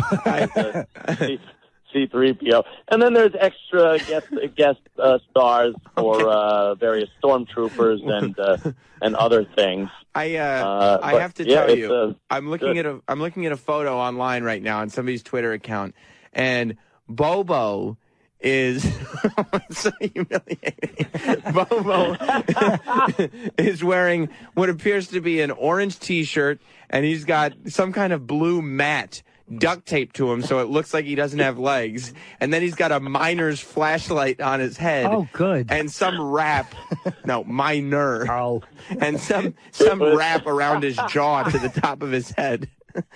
He actually has a paper plate taped to the top of his head. George Lucas could have saved a few bucks if he took the advice of Eastside Dave as far as costumes go. Paper plate to the head. It's like you're serving spiral out of it. I stopped. Ooh. I almost bombed and I stopped. Is this what this new show is going to be like? yeah, just me eagerly trying to get out Bobo as a piece of shit jokes and flopping. Now, was Bobo instructed to keep his hands firmly planted against his side so it looked like he was a robot? Yeah, and he's going beep beep boop boop. So very very cool. It should be a lot of fun. Now, is there I have Paul Mercurio on today at 4. He's you might know Paul Mercurio. You ever hear of him, Jim? I have. Yeah, we've met. I actually like Paul. I see him at the Comedy Cellar once in a while. Paul's great. Yeah, we after the Sex for Sam thing of years ago, where Paul was the guy that was taking that couple that had sex at St. Pat's Cathedral. He was the one taking them around. And, there was a lot of blaming going back and forth for many years. But you sit down and hash it out, and he's a pisser. He works over there at the Colbert Show doing warm-up and writing and stuff. So, he'll be on at 4. Oh, did he go over to the network from Comedy Central? Yeah. So he's over there at CBS. All right. Doing that. And then, you guys, though, morning, huh? Jesus. Morning. Yeah, I kind of wanted it. Sorry, buddy. I kind of wanted the morning. I mean, Yeah, I got you. I got used to living the Anthony lifestyle, though, that he lives, because I was on at night, and it was like you go to bed at like 4:30 in the morning, you wake up the at Anthony like lifestyle, noon. what is that? So you wake up drunk in a strange crib?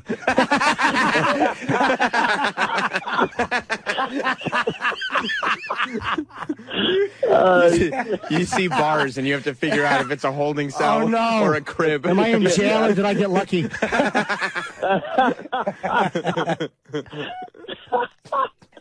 Yeah, you have to get regimented now, don't you? Yeah, now I have to go back into like life, where you wake up in the morning and you go to sleep at night, and it's not easy. No, it really isn't. And you gotta do you nap right when you get home now or something, because that's the only way you can have any kind of a life. Oh God. Yeah, luckily we're starting we start at 8 now, which is like okay. Pretty. Well, 6. That's fun. Oh my God. A lot of people complained about the 8, so we're going to see if we have to keep it at 8 and what we can do. Because it helps across the country. It's different in different time zones across the country. But I don't know. Yeah, if we'll yeah. keep 8. We'll have to see. Yeah, we'll have to see. Yeah. No, it's so cool though, man. I'm real happy for you guys. Thank you, buddy. Troy and I were talking about you the other day, because we were both good. I hope. Oh, it was good. We both loved the fact that you've gone from like goofing on Alex Jones and doing the Alex Jones impressions and everything to actually like being a part of the thing. You're an InfoWars guy now. Oh, are you really? Yeah, he is. Oh, my God. He's the false flag guy. Yeah, I do. I do the last hour of his show every other Thursday. I do the 3 to 4 hour on Infowars.com over there on every other Thursday. So it's great. You just get on there and passionately yell into the camera about Hillary and everything. It's great. And, false flag and spider ghosts. They're mutating spiders, putting them together with goats and making spider ghosts. It's fantastic. I definitely I dig it. He's hilarious. Alex is hilarious. Just cracks me up with some of the stuff he comes out with. And, no, I'm real happy to be doing that. Have you met him? I've never met Alex Jones. Do you know him or just from doing this? Not in person. No, I never met him in person. But I've done his show numerous times from my studio. And, we just hit it off. And he had me do the last hour of the show. And now every other Thursday I'm doing that one. So it's pisser. It's a lot of fun. And then, of course, I see Sammy Roberts on Red Eye. Yeah. Every so often. That's cool. I wish they would put us on together, though. Doing that. They should. I know. That would be great. Imagine if it was all three of us, the ratings would go through the roof. Just the two would probably be. Yeah, two is fine. Great. But we don't. Red Eye. What if you got like blue eyes or something? Fuck yeah! I was gonna say that. Stole my fucking joke, you piece of garbage. I was texting it to him. I'm like, wait till I say this. They're gonna crack up. You weren't. I just saw you. You weren't texting. Do you miss Travis? What's that? Exactly. I said, do you miss Travis? I didn't like that long pause. Oh, what? I didn't hear that. Just a cough. Same answer. What's that? Yeah, exactly. A sneeze and a toilet flush. What? Who? Oh, that's.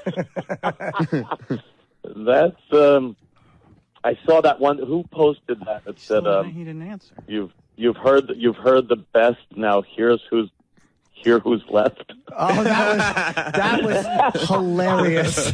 You heard the best. That's so terrible. You heard the best. Now hear what's left. That was very hear funny. What's left. Oh, that is so funny. And then Jim, your videos are infuriating. the salad with jam thing is. I didn't know. I was getting an anxiety attack watching it. Why? It's a new show. Terrible. It's very popular. It's people love it. I can't imagine that it's popular for a new show. It's anything but you trying to instigate people to get upset. Well, what's the other one? And it works. There's two of them, but there was actually a fire, so that show's on hiatus. Because there was a fire? The refrigerator, the water one, what was that called? Fridge Water Follies.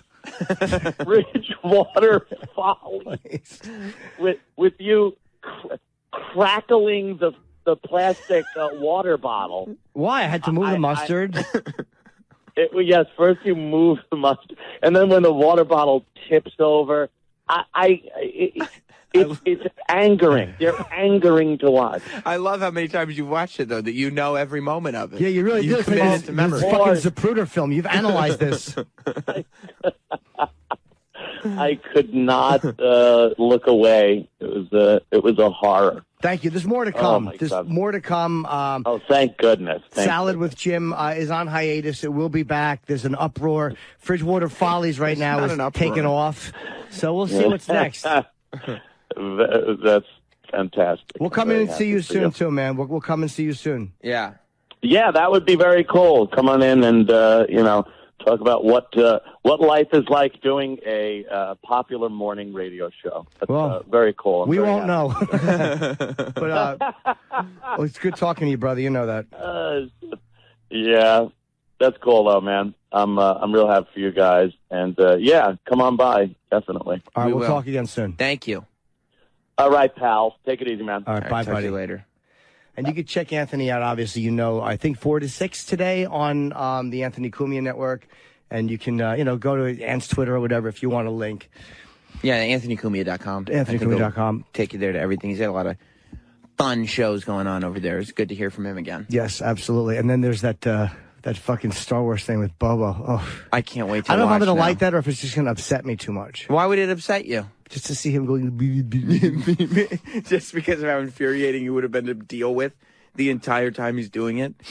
He's got a green screen, though. He's taking advantage of having that green screen. Yes, he is. So how about this celebrity crime of the century? Oh, my God, yeah. I mean, Kim Kardashian's jewelry getting stolen has stopped the world in its tracks. I know. That's a big one. She's lucky she didn't get fucking...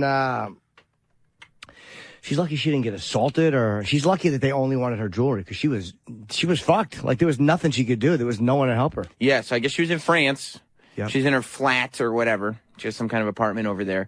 And some guys came into her hotel room at like 3 o'clock in the morning, I think, and tied her up, put her in the bathtub, and came in at gunpoint. It said they were wearing police uniforms and masks. Ooh. Get my dick out.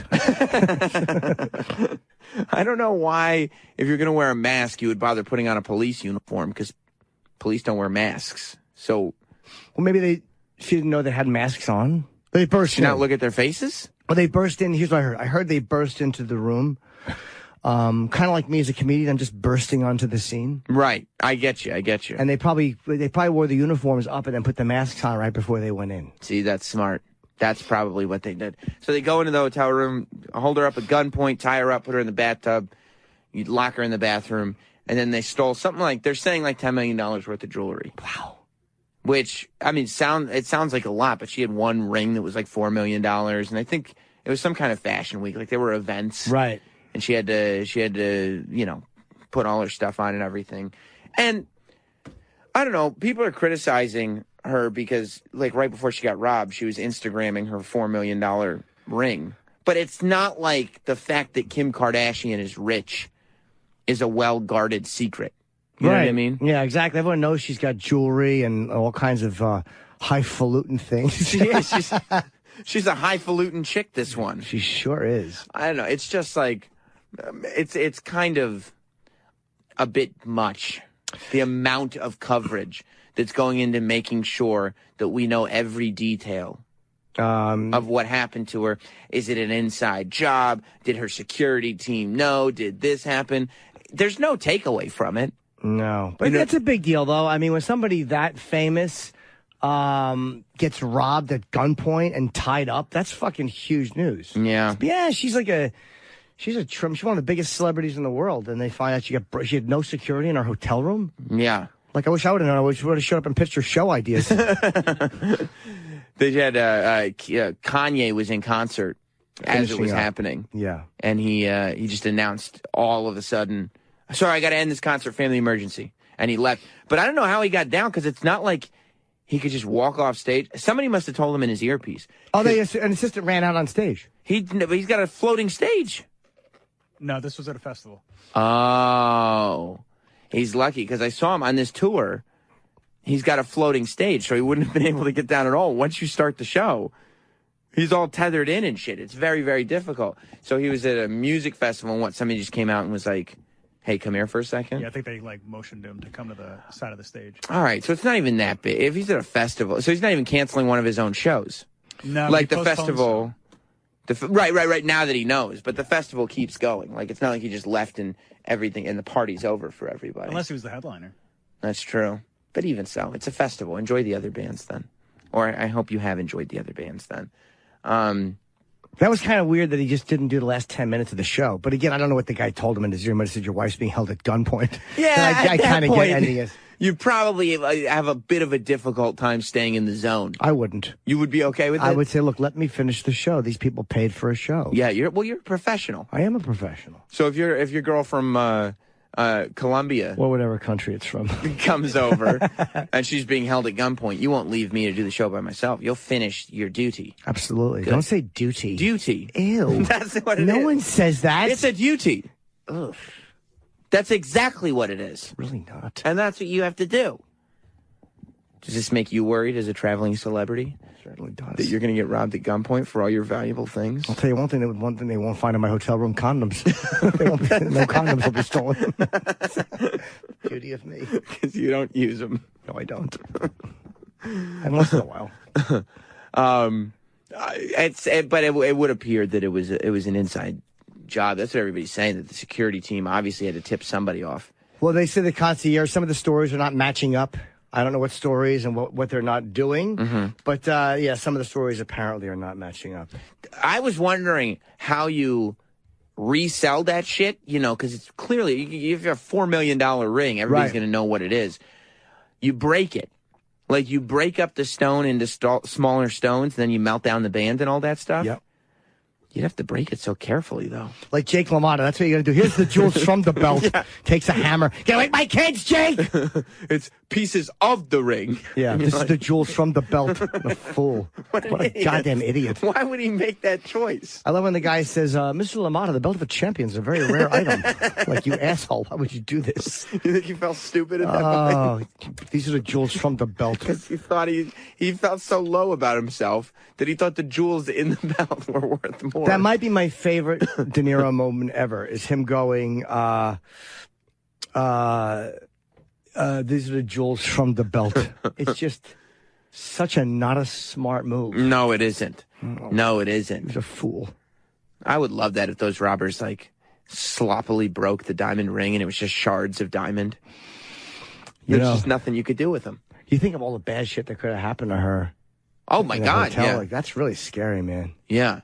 Fucking scary. It's odd that she would. I mean, now nobody's going to be able to get anywhere near her now. Well, she's had a couple of weird things happen. Like, look, I'm not a big Kardashians fan. I don't watch the dumb show, but she deserves to not have some fucking asshole try to put his mouth on her ass. That's what we were just talking about that on Thursday, and that was in France too, wasn't it? That was in France as well, I believe. Travis, you're a big Kardashian follower. What was it? Yeah, I mean, he said it's better Teft unsaid. I think it was in France. I hate you. Yeah. Well, that was what the French press said. They said a man tefted her. That's a sneaky kiss on the asshole. A teft is a sneaky asshole kiss. What it is? It's a common. Is it? It's a common phrase. Yeah. I don't know. Why? When did France become so dangerous? When did France become where celebrities just get assaulted on the street and in the hotel? Yeah, I don't know. I don't think that's proper. No. You can't grab someone's ass. We didn't grab it. He planted his lips on it. Even worse. Grabbing it with his face. Yeah. It's just worse. You can't do that. Yeah, I would imagine that she's going to start walking around with just huge security squads. Yeah, I really, so. If that guy had gotten his neck broken by those security guards, I would have been fine with it. Wow, they jumped right, and he missed her ass. How do you miss an ass like that? Did he get it? Boy, they jumped right in. Yeah. Yeah, I think you're gonna grab a model. Like, I love that model that the guy picked up, and she fucking was a kickboxer, and she was elbowing him. Yeah. So who the fuck does he think he is, manhandling people? Right. You can't do that. No. Like, if you're gonna bother people, if you're gonna put like a little elephant hat on and ask stupid questions at Comic-Con, that's one thing. But you don't touch them. Who would do something that stupid? I don't know. I don't know. But yes, I guess they left. Obviously, they left France, and she's going to walk around with a dozen security guards everywhere she goes now. Everywhere she goes. I assumed she had that anyway. Well, yeah, you assume that, but then they were able to just break into her hotel room, so obviously she didn't. They said she has her one bodyguard that she sent off to watch the other sisters go after the clubs or whatever.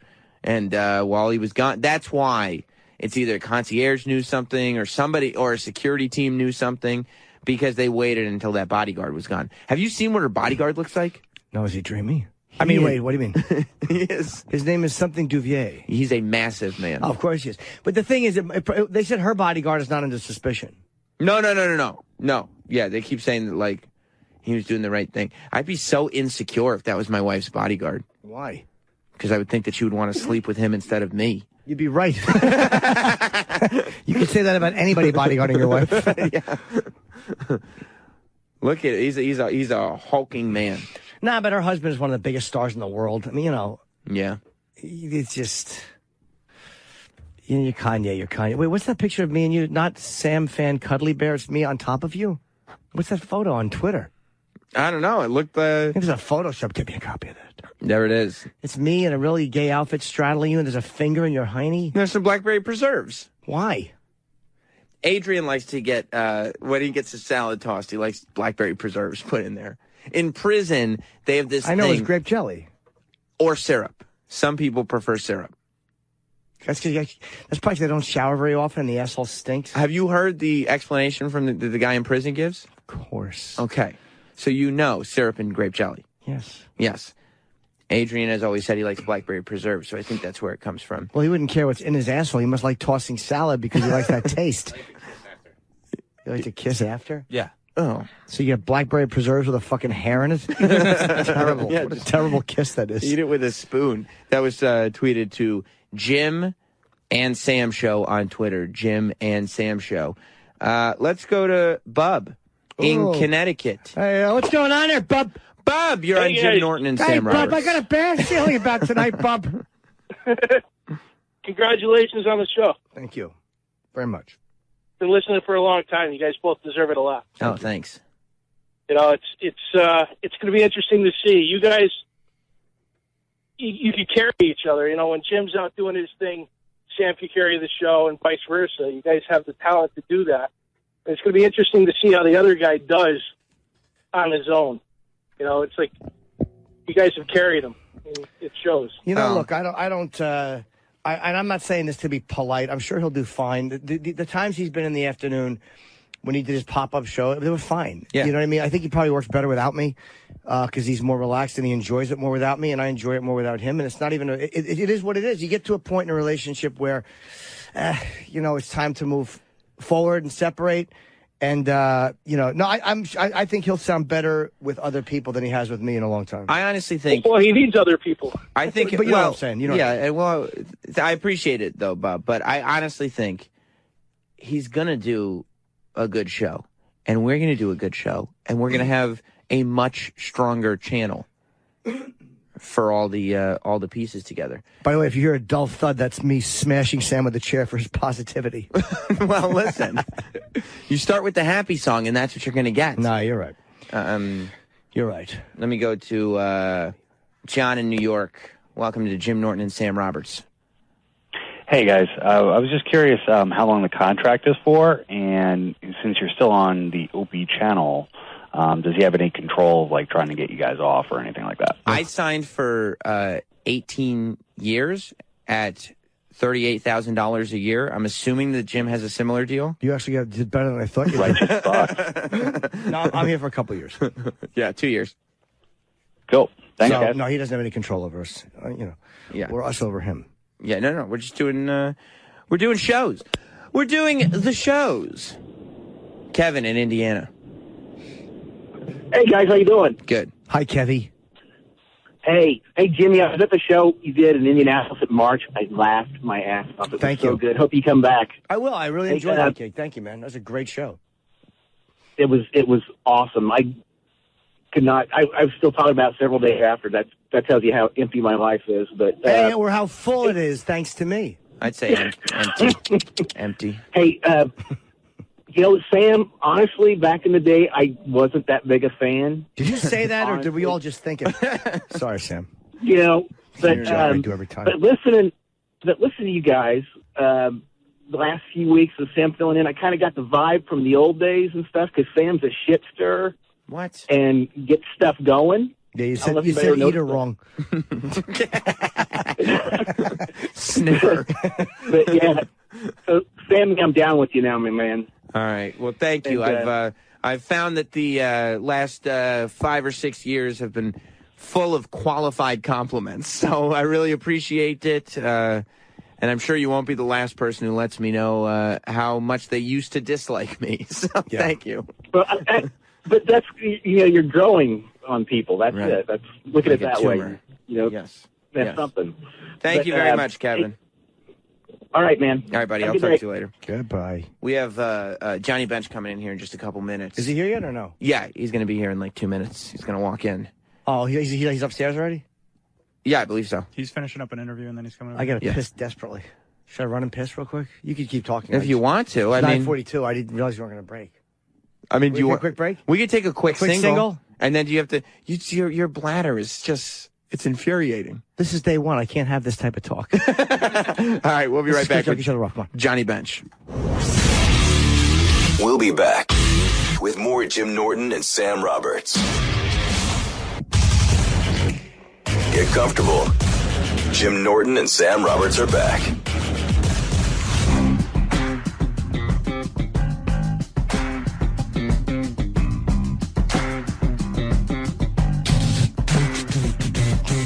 Getting all tefty with the song choices. I like them.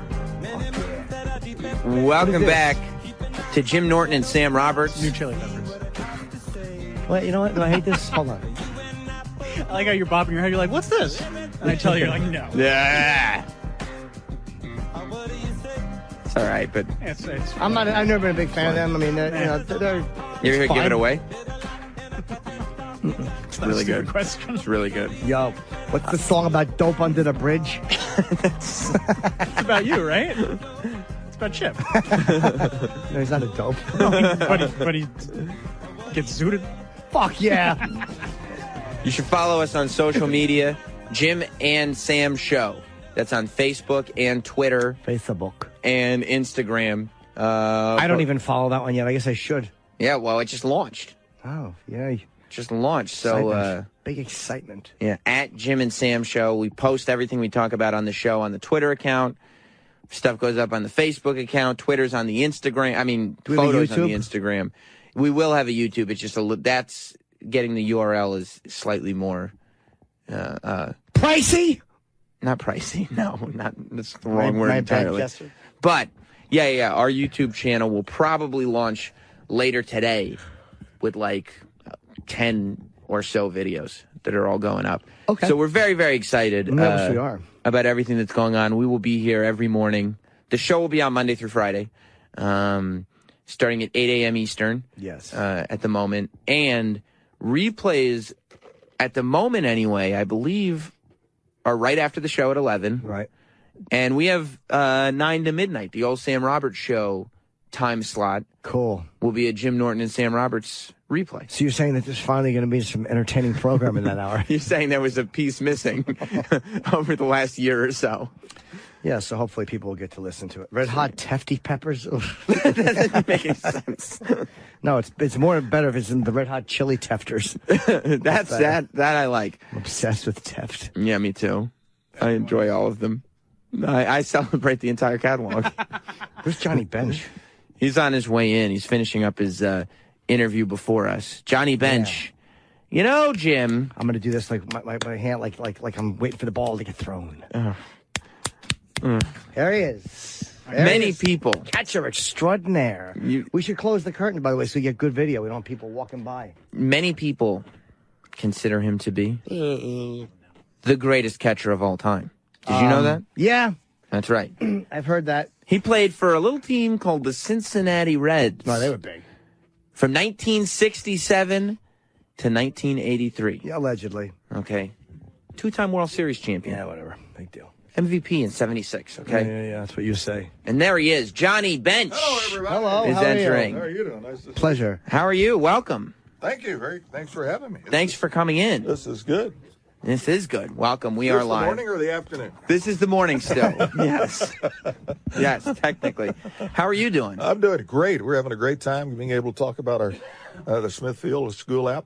Yeah. How did you get involved in with the Smithfield School app? Well, I've been involved with apps in the past, and we've sort of studied between cities and all the things that go along with it. But more importantly, I have young children. Mm-hmm. I have boys that are 7 and 10, and little things at school sort of pop up. They had a bully in kindergarten and preschool, and it was like we started investigating a little bit more and finding out that this was a possibility.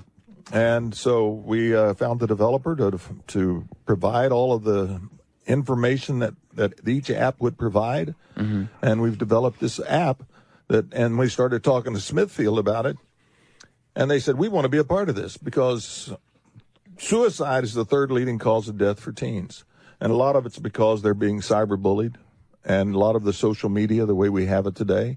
These kids are going home and they're getting bullied over those texts or emails or whatever. It never stops. When we were growing up, you could walk away from school and at least kind of collect your brain, possibly. It's now never ending. Did you ever have a fight after school? Me? I did. Yeah. My own sexuality. I don't know. Still working on that. I certainly am, Johnny. Great. I certainly am. We got a lot of questions. Yeah. Well, you live with it. You know, you're honest, and that's great. That's my last fight, I think, was probably after school. Maybe, 5th grade, the tension leading up to it. It was like that movie 3 O'Clock High. It's awful. You were scared to death and everything else. I got thumped a couple of times, and a couple of guys after me and everything else, and it wasn't very good, and I stood up to them. But, back in those days, you could. Well, with this app, where all the schools will be able to have their own platform. They'll be able to design it. They'll be able to, the way they want to. They can fix it up. You can go into and then all users, whether it be the parents, students, alumni, can download it into their phones, into their mobile device. They'll be able to get calendars, schedules, events, scores. You can get push notifications. You can be alerted to any kind of situation that we are on lockdown. All kids are safe, so the parents know exactly that everybody's all right. Mm-hmm. They can be alerted to closures, school closures. Were your kids getting bullied, and then you was like, we got to do something?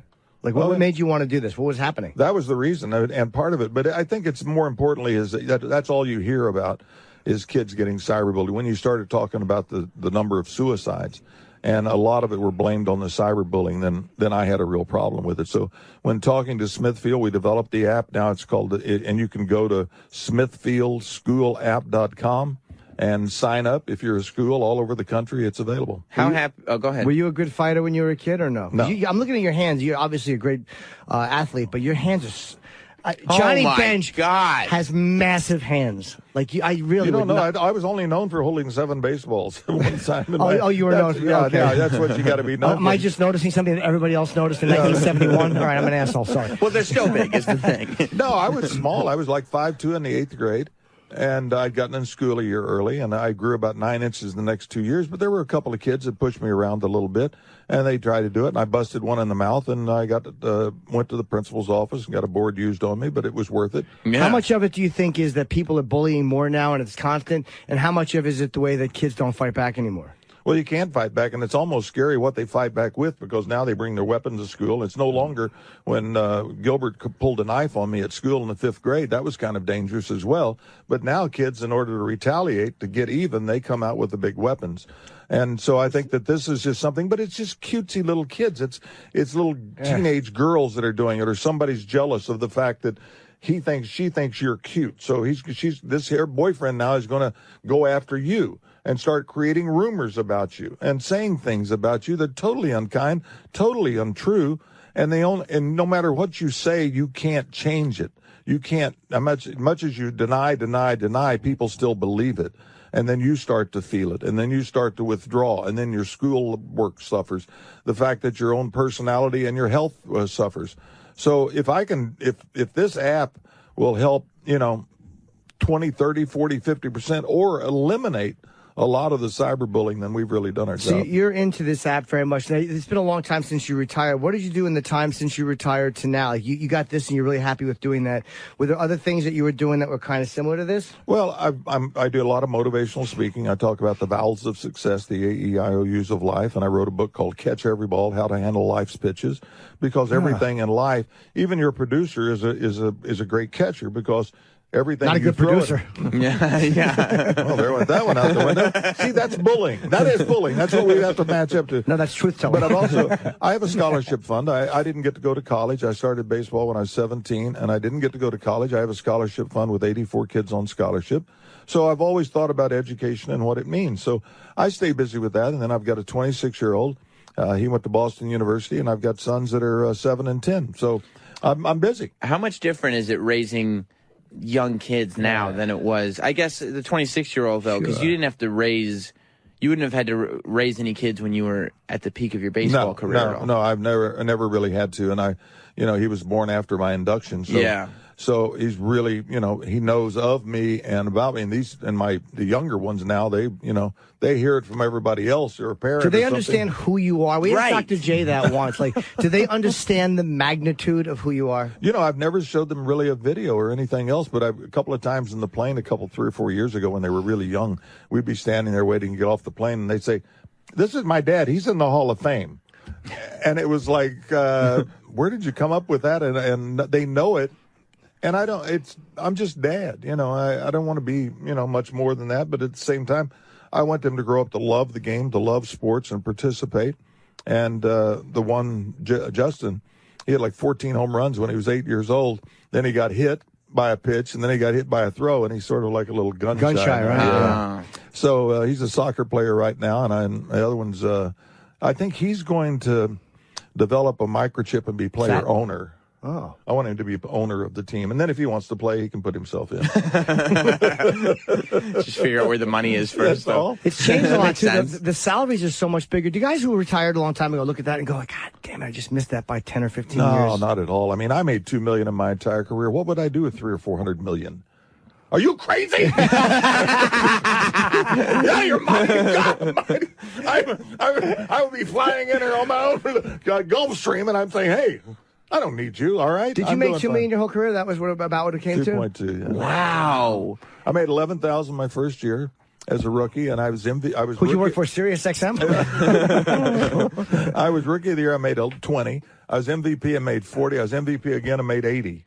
Shouldn't there be some kind of thing where it's like, if people are going around still to this day referring to you as the greatest catcher that ever lived, there should be some kind of payment plan for that, right? If you're one of the greatest. I've talked to the commissioner. You brought it up? And I don't get upgraded. I don't get to move to the front of the line at the movie theaters. What? I mean, it just doesn't seem fair at all. You're absolutely right. Can we start a campaign? There that should may be be my something. next step. Yeah, Get Johnny up front. Yeah. What was it like in that time period? Because, not only were you known as this legendary guy, the team, it was a legendary team. Yeah. But to share it with a guy like Pete Rose, who was so, gloriously outspoken and obviously we kind like of that. the We rock like star. that, because Joe and I and Tony, I mean, we could sit back and let him, talk to the press. He was great for us. You didn't like talking to the press necessarily. I didn't mind it. Yeah. I didn't mind it. They were delving into it, and it started sort of transferring over when, we had news reporters that were looking for a story rather than the game. Right. And then it became all of a sudden, guys were afraid to talk to certain guys because you weren't sure what they were going to write. I mean, a critic is a legless man who teaches running. So this is a situation where, we can go through all of this and everything else. But, when you go to work every day with the best players in the world and one of the greatest teams in the world, it was just beyond belief. And we were fortunate because we did have that kind of team that still people today respect and admire. Are you protective of your legacy? Do you watch now if somebody's talking about, say, a new catcher? Do you watch them wanting to make sure that they're not? I love it. I just, they're talking about Sanchez now because he started off so well and everything else. And I always say, let's wait 6 or 7 years because there's so many variables. Guys get hurt, their knees go down. We had Joe Mauer from the Twins. Unbelievable. Won the batting title, and then his leg stopped. And, he just lost his legs, and now he's the first baseman. So I think anytime you talk about catching, we've got a Johnny Bench Award, which is a college catcher of the year. And we've got 13 of those kids that have been nominated and won the award or been a part of the Final Three contest. And they're in the major leagues, like Wieters today. He was one of our guys. We got Posey, we got Zanino, we got Suzuki, we got Clements, Ionetta, the Castro kid. So I'm constantly watching all the box scores to see how the guys are doing. Who has the best arm you ever saw? I'm going to guess Ivan Rodriguez. That's hard to beat. That there was a couple of guys. There's always been great catchers, but unless they won the MVP or the rookie of the or a batting title or home run title, we really don't pay much attention to them. But I mean, I love Salvador Perez. I just think he's phenomenal. Who's he? Now. I know he is, but Sam doesn't. He's the catcher for the Kansas City Royals. Yeah, I told you. And That's right. I mean, he is just. He's just phenomenal. See, there's a lot of them out there. They're just not, making it happen. You follow baseball just as closely as you ever have to this day. Yeah. Is that just because the love of the game has never gone away for you? Totally. Was there, even when you left, there wasn't a period of let me get baseball out of my life? There was never sort of a bitter whatever? No, I retired because I knew I couldn't be Johnny Bench anymore. Right. I couldn't play at a level, and I was taking money from the team that I didn't earn. And so, I'm watching these guys and I'm doing this stuff and everything else, but I was always still involved. I was always wanting this guy or that guy. You had favorites. You had people that you'd been associated with, you knew, and your favorites became some kind of association, whether they were part of the award or whether they were just great players like Mike Trout or, somebody that you really wanted to watch, or Stanton, or, and they're all down like Arenado. I mean, you can go down and say all these players are unbelievable. And I love watching people that are committed to the game and love the game and play the game as hard as they can. How do players treat you? I mean, it's got to be guys who retire, like who aren't Johnny Bench or who aren't Pete Rose. Like players don't really see them as royalty. It's got to be nice to at least be in a position where whenever you go back, you're still the guy in the room that everybody wants to talk to. Well, they know the name obviously, but there's a lot of these young guys that really don't have a sense of history. They don't know. Really? Yeah, it's just. They wouldn't know if you mentioned a couple of players and, that are in the Hall of Fame, but they wouldn't know much at all about So you them. had that where you met a couple of people and they're like, this is Johnny Bench, and they're like, hey. And you're like, what the fuck is that? Hey. Well, yeah, I won't name any names, but it was kind of like, yeah, okay, this is good. And it's like, okay, fine. That didn't matter. I mean, I still, whatever they are. But that's just part of the history. And a lot of them, a lot of kids, 40, 30, 39, 40% of baseball now is Latin.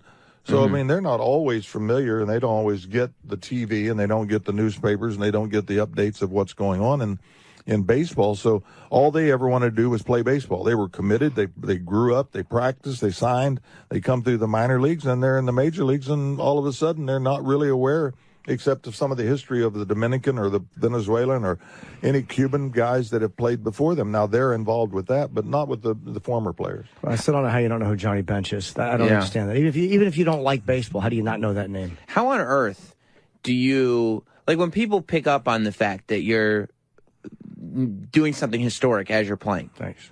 Not you. Oh. Sorry. You're looking this way. No, I wasn't looking at you. That you're doing something historic like you were doing. Like you became a legend as you were playing. And whether it's the fan support or the women that have had to have been throwing themselves at you, I would imagine.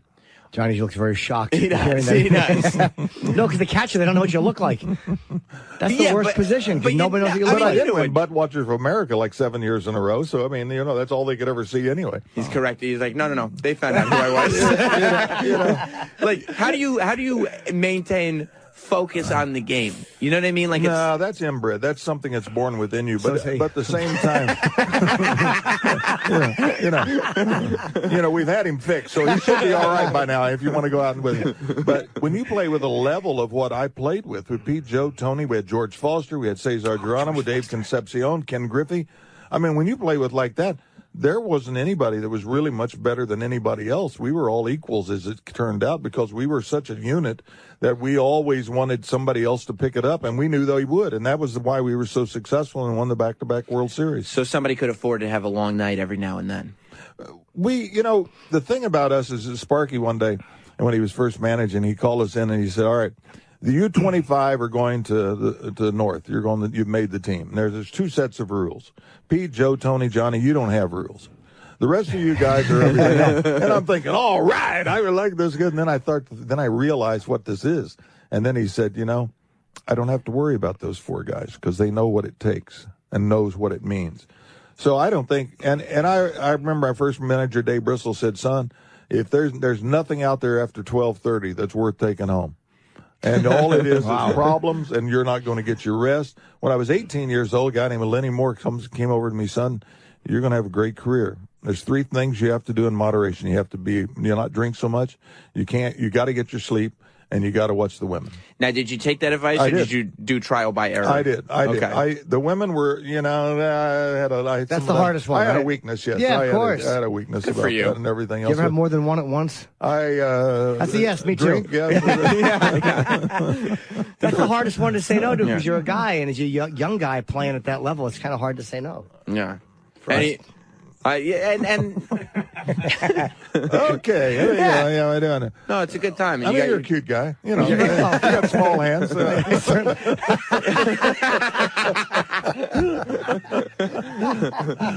I would be no threat, believe me. I would cause no injury. Speaking of, you're talking about the app, the Smithfield School app, and cyberbullying and the way people behave on social media. Curt Schilling seems to have taken the direct opposite route that you have, where you're seeing this like Kurt Schilling goes on social media all the time and says the nastiest stuff you could think of. Like, when you see that, what goes through your head? Well, I was with Kurt not too long ago. We did a thing at the Field of Dreams out in Iowa where they shot the movie and we walked through the cornfield and everything else. I think a lot of people get upset with a lot of things that are going on, and sometimes they really do want to voice an opinion. I mean, they get so angry, and Kurt's not afraid to do this. For Kurt just wants to stand up and for things that he believes in. Whether he believes in everything that everybody else agrees with, that doesn't matter to him. He's his own man. You guys have a show because you see things and you talk about them, and you have your own slant or angle and everything else, and you can voice them loud. But, Kurt has been fired 2 or 3 times because of things he said, and it doesn't bother him. It doesn't bother him at all. He's very secure in who he is. He's very secure in what he believes, and because somebody else doesn't believe the same thing, we see that throughout our country now. And just Kurt is absolutely says, he's going to make it his way, and if somebody's got a problem with it, tough. That's the way he is. So you respect the fact that anyone's speaking their mind and just being true to who they are? If I hate hateful, I hate hurtful, and that's part of what this app is all about. Hurtful things that create people. I mean, when people come back on Twitter and something and say something because you've done something and it's very spiteful, I mean, that's kind of a bullying attitude when you're making things happen within a realm of their issues are not my issue. I say, okay, I'm voting for Trump. Well, you can't do it. I mean, it's like, so all of a sudden you're this, and you want change, or you want something and everything and all. So you're this. If you're a Democrat, you're a Democrat. If you're a Republican, you're 18 different types of things. Right. You're the conservative, ultra conservative, you're this side or that side and everything else. I just want to change. I want to see things happen within this country that are different. I want to see where we can run this country as a business and maybe protect ourselves and be aware of the fact that we've got a lot of problems that we need to face. Very good. It makes sense. And they're telling us you have to, what? We don't have to wrap?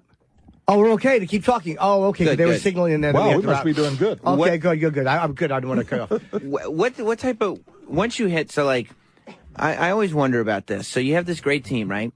And you're building it, and you're building it, and you're building it, and you're building it, and then you hit the World Series, and you hit twice, right? Yeah, and then free agency comes along. Gullett goes to the Yankees. And then, was Don Gullett the first one to go? Yeah, and then all of a sudden it became, now you're old. You're 34, 35. Pete's 34, 35. Tony's 34, 35. Morgan's 34, 35. And you also have kids in the minor leagues that are really talented kids, and now you've got to play them. Right. So now you got to make a space for them. So Tony Perez gets traded. I cry. Mm-hmm. Did you cry when he got traded? I did. And I'll admit to it any time. It's the only person. He was the greatest teammate, greatest, hitter in the clutch. He was everything, and he was my friend, and we shared so many of these things together. So all of a sudden, they didn't realize that Tony was really the glue of our ball club, what kept everything together and kept everybody stable. And it was just sort of like you started to see the beginning of the end. How did you find out he was traded? My attorney called me because he was representing Tony as well, and he called me, and it just was like, no, it cannot be true. It cannot be true. And it was just a very difficult time for me. I mean, it was never going to be the same because all of a sudden, I always felt that we were very successful because they had white leadership, we had black leadership, and we had Latin leadership. And Tony led that, and Joe led that, and Pete and I led that. And we sort of controlled the clubhouse and everything else. More importantly, the Latins that we had, these guys, this was Tony, the father. Everything that they did, he would talk to them about and say, you can do that. You don't know can do that. And he would basically just say, that's not what we are here. We are a team. This is the way you represent yourself as a major league player. These are the ways you always come to the park every day. You're on time and you do your job. And you play for us, and we play together. Who'd they get for him? Sorry to interrupt you. Did they get a Latin player? Woody Fryman. Was he good or not? Left-handed pitcher from out of Montreal, and good stuff, great stuff. He was from Kentucky, but it didn't. We needed pitching, but at the same time, Dan Dreesen needed to play first base, and so that was part of the reason. And it makes sense in a lot of ways, but it made no sense to any of us that were close to the game. Did you resent the guy they brought on? No. Okay. Anybody was there was there. If they came over, Sparky would a lot of times call us in the office and say, "Hey, Pete, Joe, Tony, myself." They would say, "What do you think if we got old Bill?" No. What about Jack? Jack would be great. Or we could actually go in and say, we'd like to get Jim. Well, we'll try. Because we knew these guys would fit into our ball club. And it wasn't necessarily they were starting, but the fact that they were great backups and they could do the job as well. Were there any that you almost got that you said, nah, maybe we shouldn't? And then you're like, oh, God, why did we not get him? Was there any that you overlooked that you're like, that was a terrible mistake? That I don't know. I wasn't privy to the front office. They didn't really share to it. But there was a couple of guys that came over to our club, and it was like, how did they get here? Oh. And it took about 3 weeks, and they weren't there anymore. Oh, okay. Would you guys complain and go, "Look, this guy's terrible"? Well, there was a couple of guys that were pranksters. All of a sudden, it was the hot foot and the bubble gum and all this stuff, and it's high school, junior high school stuff. Mm-hmm. And that's not what this is about. This is not what the Big Red Machine's about. This is not the way we play. Right. We're out there to dedicate ourselves, be on time, play the game, and we don't need your sorry ass, in there doing tricks and everything else and running around the clubhouse. Yeah, Pete Rose doesn't seem like a hot foot kind of guy. Yeah. No, he was the most dedicated guy I've ever seen. He wanted to be the first $100,000 singles hitter. He was driven. He was motivated. We were in business together. We did bowling alleys, car dealerships. But he was always, he would say, you can hit 300. I said, I don't care if I hit 300. I know I can hit 300, but I'd rather drive you in 100 times each year. It never drove you crazy that he was obviously focused, while he was focused on the team, he was also focused on his singular goals of wanting to be that player. No, we all did. No, we were all So alike. you were, okay. I was doing head first slides in high school. But when I came up to Reds, I didn't do any head first slides because that was his mantra. And so, no, everything about it made us better. Right. His drive to get 200 hits and get 100 walks and be on base 300 times for Tony, Joe, myself, it only made us better. I mean, we were perfect because he was there. But you never really partied with Pete Rose. Oh yeah, you did. Sure did. Okay, good. Yeah, we all partied. In the early days, if you went to a certain restaurant or bar after the game was over, you could take a team picture. We hung out together. That's we great. really liked each other. And we certainly didn't have enough money in those days to fly anybody in. and I'm sure you're sick of talking about the Hall of Fame, but do you think, just in a general thing, do you think Pete has been treated right because he made mistakes, or do you think he's been treated totally unfairly? No, he's been treated just the way baseball has said. If you do this, this is what happens. You have a set of rules. I tell people, you go home, you tell your kids there's no more rules. Now, there lies the situation. But I've been on a couple of different committees to get him back into the Hall of Fame, and he had certain parameters. He had to do this, and this. He's reapplied himself, but he wasn't able to sustain it. So I've always wanted him just to go in and get help. Sure. Go in and find out, you got a problem, and come out and realize. There's nobody's loved the game more, nobody's dedicated themselves more than Pete. And do you still keep in touch with all those guys? Or no? Yeah, as much as I can. Joe, we're really looking. I'm watching Joe very carefully. He's having a bone marrow transplant this month, and we're all pulling for him. And Tony, I texted him the other day because of the loss of Jose Fernandez, and I met the kid down in spring training. Terrific kid, terrific talent. He's a pitcher, right? Yeah, the boating accident. The boating accident. Yeah, and it's just a great kid, and what he meant to the game and the community. But Tony, he had a close tie with him. Tony introduced me when we went down to spring training. So, to stay in touch with him. And then Pete, the other day, we were talking about some things, and we text back and forth. And then every now, being who we are in the 40-year reunions of winning the World Series, and we have certain reunions. And Pete was back for his induction into the Reds Hall of Fame. And so we were all back together, and it was all like walking right back into the clubhouse. I mean, it didn't faze anybody a bit. They started just on the same things, started talking about the same things. And, you get a little nervous because guys now are, Pete's 75, Joe's 74, Tony's 73 or 4, and you start wondering, if we're going to have another reunion in 5 years. Are we all going to be there? It meant so much to so many baseball fans, and it was cool just to be a part of it. You never managed a team? No, that'd been like working. Oh, you never wanted to take your... my son back here is, when he was 9 or 10, I thought about managing, so I could have him around. We were going through the child custody and all that stuff. I would like to have been at the park and been a part of it more, but it just never came to fruition. And So what did you do right after you left baseball? Like because you said you made $2 million is still. Oh, you did right after broadcasting. Yeah, we had the baseball bunch, and then we did games people play. I had a show earlier in the early 70s, but I did a lot of radio, CBS radio. I did the World Series with Vin Scully, and just he's finished up a tremendous career. And I've always been a motivational speaker, so I've always gone around the country and I'm anything that you need done, I can do. And then I got more into what we're doing now, and also a self-chilling can. I know we've got a can now that you actually twist it now. It's a new twist bottom, and it goes from 80 to 40 in 50 seconds. So I had one that was self-heating. I promote. That's true. I did. Honestly, it was good for in the thing. Yeah, for soup and for hot beverages in the winter. And wow, it's weird. These little things. I didn't know there was a we had to get together and just make it like a little thing. Hot and cold. I'll just fucking coattail ride Johnny. Well, listen, you guys can get all the info you need about Smithfield School app. You can go to johnnybench.com. You can go to @Johnny_bench5 on Twitter. And the SmithfieldSchoolApp.com. It's a really good thing, it's great, because it is depressing that fucking, teenagers are just fucking killing themselves over this shit.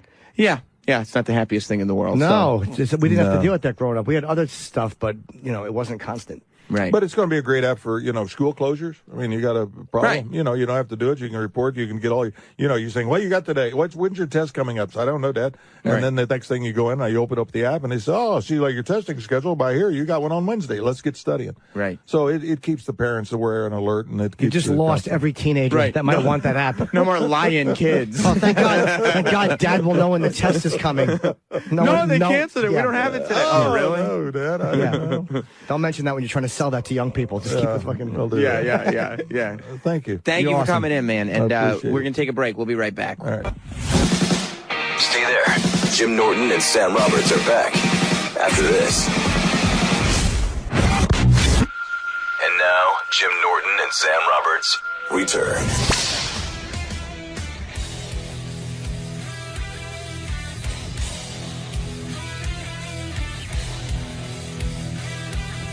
Hey, thank you to Johnny Bench for stopping by. He was great. Yeah, what a nice dude. But I didn't realize on Twitter that he was known for having giant hands. I just didn't know that. I didn't know that I'm either. looking at his fucking mitts. All I'm thinking is I would hate to get open hands slapped by Johnny Bench. I wish Johnny he had. Bench. I wish he had slapped you after you asked him if he had multiple women at the same time. Dude, he does not look like he's in his 70s. No. And that hand, he would literally knock you out, open hand, slapping you in the face. He is a big dude. His hands are massive. But I guess to be a catcher that good, and it helps that big hands. It's Jim Norton and Sam Roberts. We will. I'm following our show account. Yes, we'll tweet out photos and video of all that at Jim and Sam Show. Jim and Sam Show on Twitter, Facebook, and Instagram. And by the way, you know what else we'll do? What? We'll fix that picture, the back picture on Twitter, which has the back of my head and your face. We're going to fix that immediately. I don't know who did it. I know, but let's just say that, take a look at the Jim and Sam. Is it not exactly... It was taken from behind. Like, how about you get a moment where we're both just standing there? Take a look at the Jim and Sam background photo. There's already problems on this program. Let's take a look at it. I don't see it. Just blue. Oh, it's on the online one. I don't like it. Not I one don't like it. bit. One bit. Oh my God! Are you excited for the big vice presidential debate tonight? Yeah. Oh, you are. It's gonna be so boring. Yeah. It's gonna be tremendously boring. It's Oh, I see it there. Yeah. It's a weird looking photo too. Yeah, it's a great photo of you and my head. Look at this. Who thought? And then the back of your head is being blocked by the Twitter avatar anyway. Who thought that was a good shot? What a terrible idea. Stop being such a... Adrian, why would you put that photo up? Because he's a Sam guy. Stop it. Were you being a Sam guy? Yeah. Do you think that that's going to make Jim feel like he's like you're on his side? I apologize, Jim. It's okay. I'm not hurt. Just fix it. Get one of both of us. Still out there. I don't like it. Yeah. We don't look much like a couple in that photo. Not at all. Sam's leaning forward, all intense. Although, in fairness, you literally look like a horror film character with the way the light is reflecting off your face. A horrible photo of you. You're much cuter than that. Thank you. It's welcome. Bad lighting. It's a terrible photo choice. Yeah, Sam does not look nearly as good. Terrible altogether. Yeah, should we bring in Pal? Is she here? Yeah, Pal and Russ are here. It's like I'm getting starstruck. Ooh. There they are. People from the TV show that we need. Hello. Pow and Russ. Nice to meet you. How are you? Sit, Hello. Sit. Hello. Good morning. How's it going? Good. It's unbelievable. Make sure your headphones and stuff are on. Yeah. So, yeah, I've been following your Instagram that you guys have been kind of seeing New York for the first time. Yeah, the first time taking the subway. What'd you think? Busy. Yeah? Yeah. Any creepers? Any creepers on the subway? No, I don't know. Not too bad. No, I didn't feel any hints or anything, so it was fine. So it was okay. Well, welcome to the show. We've been obsessed with 90 Day Fiancé, as I think you both know, from the beginning. I think you guys are one of the last couples that actually are doing great. I mean, the rest of them are kind of in trouble, right? Yeah, it really does appear. Question mark, you know? Right. Oh, that's to make us watch the show. All right. Happily ever after. That's how you say it. I want to know, I'm obsessed with the guy from Cleveland and the Russian bride. I want to know what happened to... From your season. Yeah. With the guy... The guy who smoked all the Mike time. and Aziza. Oh, yeah. You called him Siggy Breath? Yeah. They're still together, yeah. Oh, all right. That's kind of cool. Yeah, they're doing good. Is he still smoking? Yeah, I don't think he quit. Yeah, she can't enjoy that. No, I met a young lady from another country. Now, when you wanted to come and visit, did you need was it hard for you to come and visit? They're all laughing at me like I'm stupid. Jim thinks that because he has a lady overseas that he just wants to hang out with here. Yes, and have her come for a vacation. And he thinks that there's like a lot of red tape to get around somebody vacationing. Yeah, are you going to apply for the K1 visa? You're going to be on 90 Day Fiancé, Jim Norton? No, I don't want to marry her. No. Next season on, Jim Norton. And where is she from? She is from, I said Colombia before, but she's not from Colombia. Come on, we're hot. Don't you think? All Colombian women are awesome. Yeah. And so are other members of Colombian women and Colombian people. Colombian people are delightful. I know we are. But is it hard to get someone just to come over for a vacation? Depends. You can go with the tourist visa. You can. We applied for that twice and got denied. See, that's what I'm worried about. Why'd you get denied? Because I'm Colombian, I guess. You have to show a lot of representation, like, they have to have like a tie back to their country, so they make sure they're going back to the country, like their job, money, something like that, studying. Oh, so they need to have like something that makes their life, like I need to get back to my life over here. So they can't just come for like 5 days? No, I don't think so. Not with, until you're approved, then there's nothing you can do. It's really hard, though. That's what I figured. It was difficult to get here. I knew But that. she's not Colombian, so you're fine. Yeah. Why, is Colombia the hard one? I guess so. Does this lady of yours have a job, though? Yeah, she does, yes. Yes, she will. So wouldn't she have to get back home to That her, face says so much. her place of employment? But yes, she would have to get back to work. Many times? Yeah. Yes, there she you would. go. Right back to work she's going. Oh, boy. Yeah.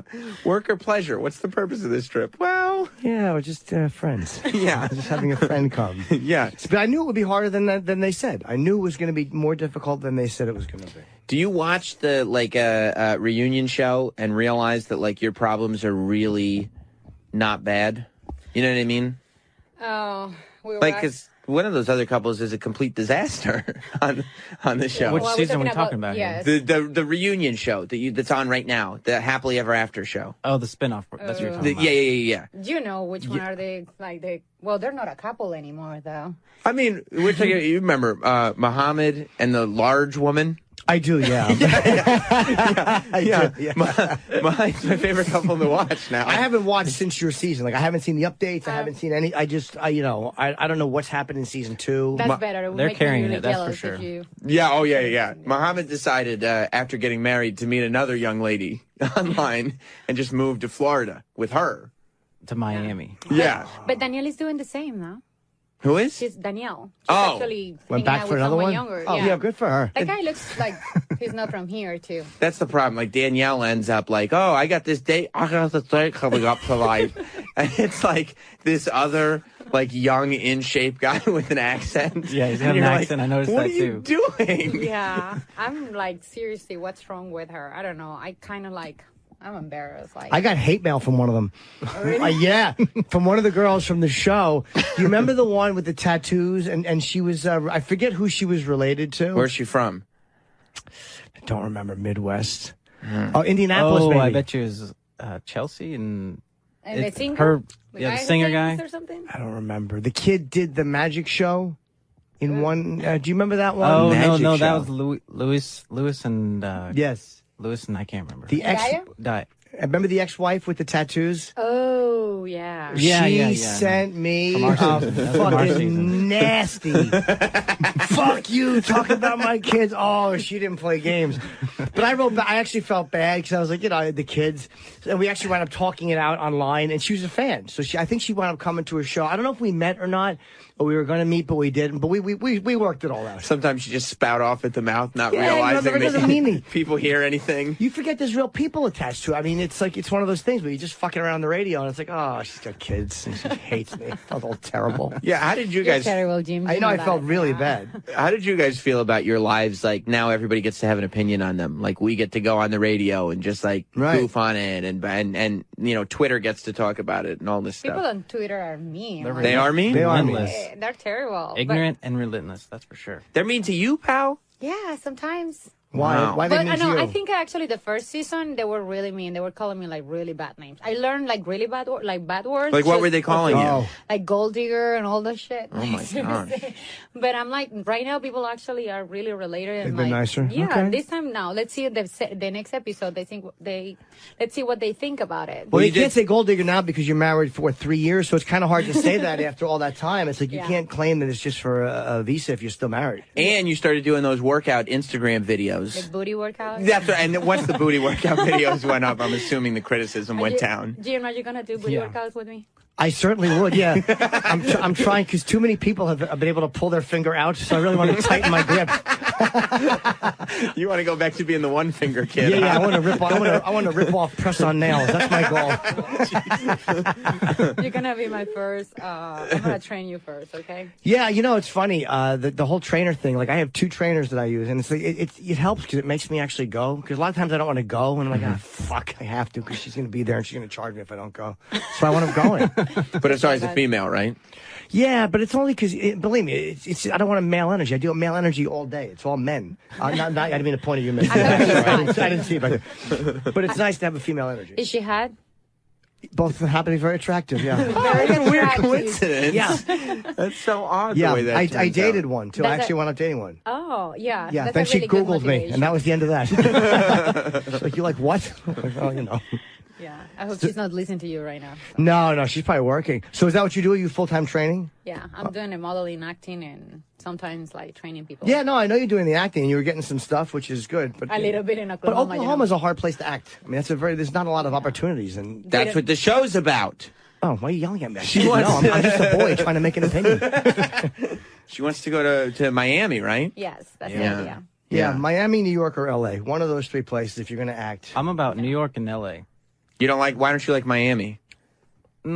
Small bathing suits.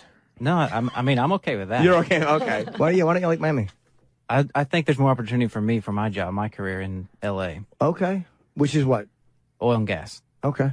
That makes sense. What's it been like for you, Russ? A guy who just works in like oil and gas and stuff, just a dude, to now do this show, have the wife, who now your wife wants to be like a model actress person. Like you've been inundated with show business, and it wasn't at all Never in my anything in my your life wheelhouse was I before. ever considering that. No.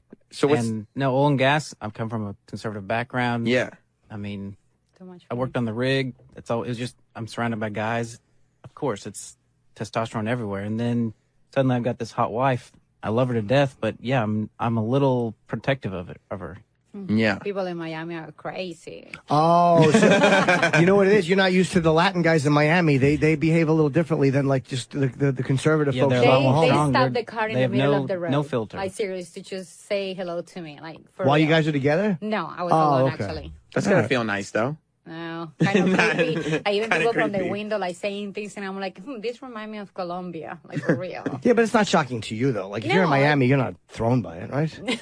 No. Did you feel comfortable when you went to Colombia to visit her? Did you feel safe? I mean, I lived there. Oh. So For a short no, time. she took me to places that I was not ever safe. Oh, really? Crazy places, yeah. Like where? Like certain clubs or whatever? Like downtown Bogota, where you know, Yes. crime is very prevalent. Did you have any problems? Colombia is safe there. I'd say her brother protected me with a knife in front of him. You know. Yeah. Oh, you had an issue. No, I wouldn't say an issue. Just He went to a bodyguards. stadium and they made him take his belt. Like belt off, like, because he wasn't, he didn't, how do you say, he wasn't able to wear the belt in the stadium because they it was took big. it as a weapon. Yeah. Your belt? Like a big belt buckle or something? No, you can't wear a belt, period. At all. That's a weapon. Like they patted me down 3 times. You will slap Then we someone get in in the there back. and everyone's smoking joints.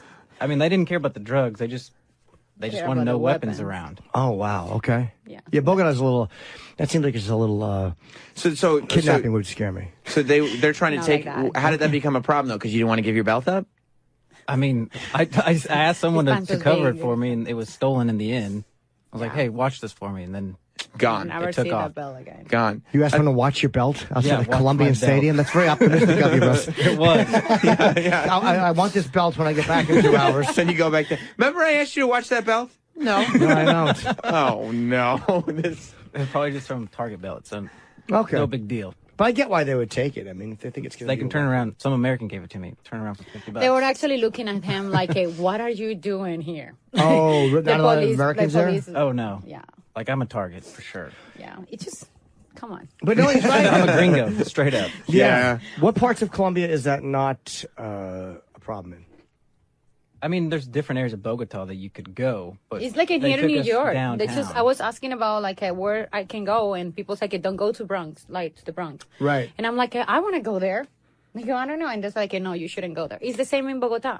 But you're with a beautiful woman, too. It's like if you were with like a 200-pound or 250-pound woman, nobody would care. You probably would. They're probably like, look at that great American coming down. How did they Strong and true American. How did they feel about that in Colombia? That you were with a Colombian woman? No, they looking at him like me. I'm like a normal other Yeah, girl. I'd say in I there. was more the eye candy there. You think so? Candy. Did the Colombian women like that? Like they want an American Oh yeah, guy? they dig it. Oops. So I'd say go to Colombia. You're single though. I don't know where I would go, though. Like, where would I go? I just saw Narcos. I Go don't to know. Medellin. I'm very scared to go there. Medellin, yeah, there's areas of Medellin that you don't want to ever go to. There are, right? The cartel is still there, yeah. They are. But do they kidnap? They probably don't just kill you. They probably kidnap you. Yeah. They've got the. That's I mean, right, they had that's right. that whole peace treaty. You're they're trying to scary deal with there. right Now they're not going to go to Colombia. Shut up. This is not great for Colombian tourism. No, it's really Go good. to Cartagena, great, Yeah. beautiful city. How about Cali? Cali's good. It's on the beach. No, I don't recommend Cali. Why? No, Talk to the that's, Colombian. Not no, me. that's not the place that you want to go. Bogota is fine in certain areas, and Medellin is really good, and Cartagena. But Cali, Not good. No. Not Did you good. like Narcos or no? yeah, I already finished the it. Cali and cartel's about to come stepping that's up. what you say, Cali. What's that? Now they're just talking about the cartel de Cali. Yeah, but they were bigger than, as they say, Medellin. They were. I always say the Medellin cartel, but the Cali was Yeah, the Pauli's already dead. So. What did you think when Jim Norton reached out to you about using one of your bathing suits for his ice bucket my God, I challenge forgot video? that I wore your bathing Because if suit you for that. recall, when the ice bucket challenge was a thing, Jim did it in a POW from 90 Day Fiance bathing suit. I forgot that I was wearing the bathing suit. I thought I brought that myself. Oh my gosh, there it is. Now, Russ, when you see that, does that make a little bit of your insecurity go no. away? No, I don't think that would. A mushy man in his wife's top. I think it's hilarious. Who are you hanging out with? Well, I don't know. I think it was hilarious. if you want to. You have good boobs, though. Thank you very much. The shadow really did make me look a lot bigger titted than I am. Yeah. The audio is terrible. That was Club Soda Candy. Ears are no good. Yeah, no, this is bad. Yeah. Yeah, at least you had the body to pull it off. Yeah, exactly. Well, yeah, and there he is. Oh, that's me. Huh. It was really nice, actually. We have a great time there. That was fun. Yeah, you came to the show. Definitely looks better on me, though. Yeah, you look better in it, I think. Next time, maybe to wear the other part. Well, there was a scene on exactly the bottoms. Yes. Would you like to fill out the bottoms of that bikini? I certainly would. There was a scene during that first season of the show when you were in Russ's house and you walked down to breakfast in a teddy. Yeah. Was that legit? Yeah. It was? Yeah. Do you remember? It's comfortable, I don't see a big deal about it. We didn't go for that. No. No, we didn't approve of that. at No, all. we don't It's like terrible. that. Yeah. I was just meeting, for the first time his parents, so I didn't know actually how they were. And now I know, so I should wear something more Yeah, I overall guess. myself. Yeah, the parents are a bit more conservative. Are they religious, your parents? Yeah. Oh, they are? Okay. Your dad has to pretend to have a problem with it. Like, oh, no, we don't want to see that. No, we don't want to. We live in the Bible Belt. What do you expect? Yeah. So what are you going to do? Are you going to stay in Miami? I would prefer of those three. I think that L.A. or New York is by far the best. I agree with you. I think that of those three, even for what you want, New York or Los Angeles. Miami is good for like modeling, you know, but like acting, I will say New York. But and LA. She'll definitely fit in Miami. I mean, that's a Latin. My Latin people. That's what I did. Yeah, but isn't it harder to stand out if there's all Miami models? Like if there's a million, isn't it like you want to be more unique? Yeah, but you know what? You're unique. You know, it's like exactly. Look where I am. I'm a flop. True. No, it's just I think I can make it. I already have a good opportunities in there already. So okay. I noticed on this week's episode, on the preview for next week's episode, it involved Pow doing some topless work. It's implied pictures. It's not topless. But you were not wearing a top. I was wearing my hands. You know? right. You didn't actually show nipple. No. I wouldn't go that far. Though. No, but they were out. Yeah. They're implying nudity. Yeah. How did you feel about that, Russ? The biggest thing for me was she never, consented with me about it. She Let never you know that it was going to happen. Came forward about it. I mean, in the end, the pictures look great. She looks beautiful. Right. I mean, make some money, but you got to talk to the boss first, in my opinion. I'm the boss, though. Okay, so that's where there is a difference of opinion. Now there's an opinion of who's the boss. Right. You're the boss of your own titties, you're saying. It's not up to... He's saying it's power me.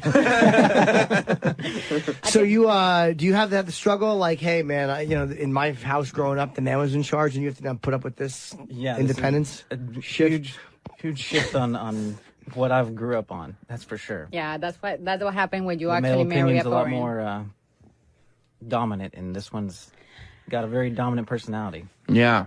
I saw on an episode, Russ gave her like a sentimental birthday gift. He gave her a Nerf gun, and she was like, "What the fuck is this?" Like, seriously, yeah. Gag gift. Gift. Why a Nerf gun? Why he was thinking about it? I'm trying to go with the toss thing, you know? Right. I thought about getting her a real gun, but after even getting the Nerf gun, the first thing she did, she shot me in the head. So, do I really want to give her a real gun yet? I don't think so. It was really uncomfortable, though, because it was like, he was like, "Oh, here's this fun birthday gift." She's like, "This is bullshit." She just like threw it aside. Exactly. What did you want in for front a of gift? all his like friends and everything? Something different than a stupid gift. Don't forget the diamond. I got her a little crystal necklace right there. Like, come on, a toy. That she was wearing in the scene. Yeah, he gave me a necklace, but like at the end of the night when all my friends was around me, it was like he gave me a shitty gun. Like it's so you start with the gag gift, then you end with the nice gift. That's a lesson he's learned. learning. Let's see what he's gonna give me next year. Give the jewelry in front of the friends, right? Because then all your friends are like, "Did he really just give you? Was he deadbeat? He gave you a Nerf gun?" That's how they perceived it. Right. That's for sure. Because she's like, "Get the fuck out of here with this." I didn't know I was that. Like, what is this? And I was like, something for his childhood, and I'm like.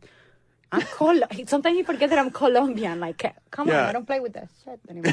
Yeah, that's right. And you didn't pick up on the fact that toss. You put the guns. No, I'm like I'm over that shit. I don't know what toss means. That's what she does with the gun. Like she puts her fingers like guns and goes toss. It's a celebration, It's like a toss. This is so good, but I'm over that. Yeah, but you weren't celebrating that day. No, I'm not. No, you were not. I got put down. Yeah. Quickly. And how long did it take you to get used to the fact that instead of like when if someone laughs, they, instead of H-A-H-A, they put J-A-J-A, and it's like ja. I'm like, what does it mean? What does it mean? I still read it as ja. Yeah, ja. Someone actually told me like, hey, do you know that in America it's like with an H? And I'm like, well, I'm still Colombian. Right, you have not fully embraced the American. I'm like, come on, I can't do that. So what would it be in Spanish with the H-A-H-A? Just like a lot, like a lot. That's it. Come on, it's just a Spanish laugh. That's it. Now that it's been like 3 years or whatever. Yeah. Does Pal fit more in at home and with your friends and all that stuff, or are they still? No, I wouldn't. No. Russ is shaking his head and Pal is vomiting. No.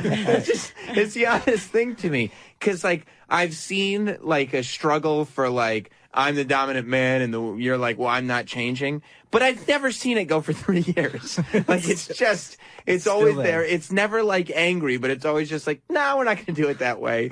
It's just omnipresent. It's very odd. We fight behind the doors. So You do. no one We got to can get see out of that. Oklahoma. It's pretty clear. I don't like even you're finally yeah. I mean, Oklahoma's my home, and it always will be. But maybe a good home to visit. Are you a little tired of it? Just to visit. You a little sick of Oklahoma to be at this point? Yeah. When I went to Columbia, lived there, I wanted to get out, and then the job brought me back to Oklahoma. So it was just like, this is my job, this is my opportunity, this is what we're dealing with.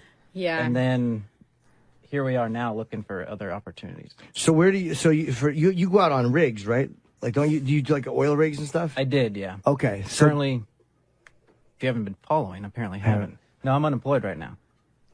Okay. And the oil industry is in shambles.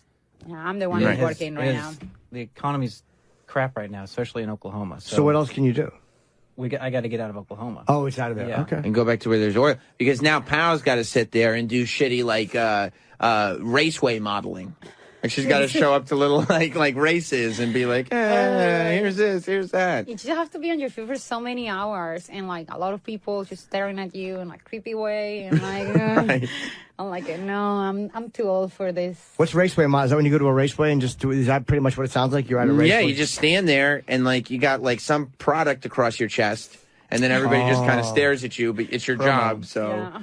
And smile and just give the trophies and all those things. Sometimes it's fun, but it's like at the end of the night, you just don't want to do that anymore. Yeah, I get that would be a little draining. I mean, I've done it before. You've done raceway modeling? I certainly have. That's so cool. I just didn't recognize the name. Yeah, of course.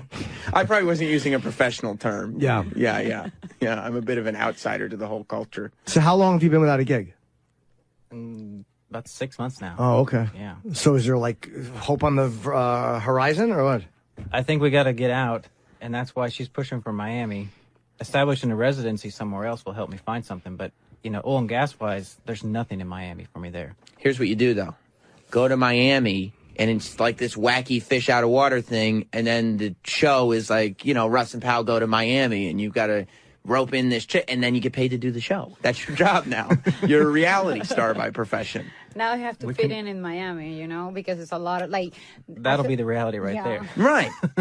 They speak Spanish in Miami. Like, seriously, a lot. Yeah. It's hard to find, actually, people who speak English in there. So you would forget, like, you'd probably learn you'd forget all the English that you learned. Yeah. But there's also It's like not that good anymore. a lot of Haitians too. A lot of Haitians down there in Miami. There's a Miami Improv. We talked to the comedy club, and they said that they had to move it just because Haitian guys were showing up and heckling, and nobody wanted to work there. That's what I heard. Were the Haitian guys bad hecklers? Yes, I imagine they were not pleasant. They were like hardcore guys. Yeah, they were like fucking thugs. Brutal. Yeah, that's what I've heard. Oh my God. So what else is gonna go on this season on the show? A lot of drama. Yeah. Yeah. Do you watch the other seasons? We have to. With the season 4, it records with the right. Ever After portion. Right. So you watch the. So I got to fast forward through it, Yeah. And it's hard now. Every time it gets like even worse and worse and worse with the couples, Oh, they're It's terrible. They're like. It's like wow, seriously. Wow. Because they were like, because the first season everyone kind of ended okay, and they were like, we can't keep doing TV like this. We need more disasters. They more scandalous. All six got married, right? If I remember correctly, all 6 couples. I think so. I don't think anyone has never got married on the show. Oh, one got divorced. What's that? Something? No, they got a split. Like they're not together anymore. Which one? Danielle and Mohammed. No, they're still married. They're still married. They're married, but living in separate different Mohammed's states. just doing his thing. Yeah. They're living in separate states, so it's like, hey, come on. They're separated. They're not divorced. There's no legal. Well, it's not, of course not, but it's still like, hey, that's not a couple. So what's the green card laws now? Like, are you like Pow? Are you like good to go now as an American, or do you or like have you separated? No, the first one is 2 years resident, and now the one that I'm waiting is for 10 years. So you have to be here for 10 years? No, you will let her stay for 10 years. Yes. Oh. But after I get that one, I can actually apply for the citizenship. Oh, so I I can see. become an American. But Okay. Russ, is there anything in the back of your head that's like, look, I know when the next cutoff point is. I mean, it's 3 years is a long time. Maybe that's why I'm trying to hold back from Miami. Right, yeah, we'll move to Miami after I know that this is locked in. Yeah, can't you guys compromise and go Oklahoma to L.A., and then if you like that, then you go to Miami? I don't have anything going on in LA. Well, me neither. Yeah, It's like, what am I supposed to do? I don't have any contacts or anything. Like, in Miami, I do. So it's like a better option for me to go to Miami instead of LA. So are you getting good gigs acting and stuff?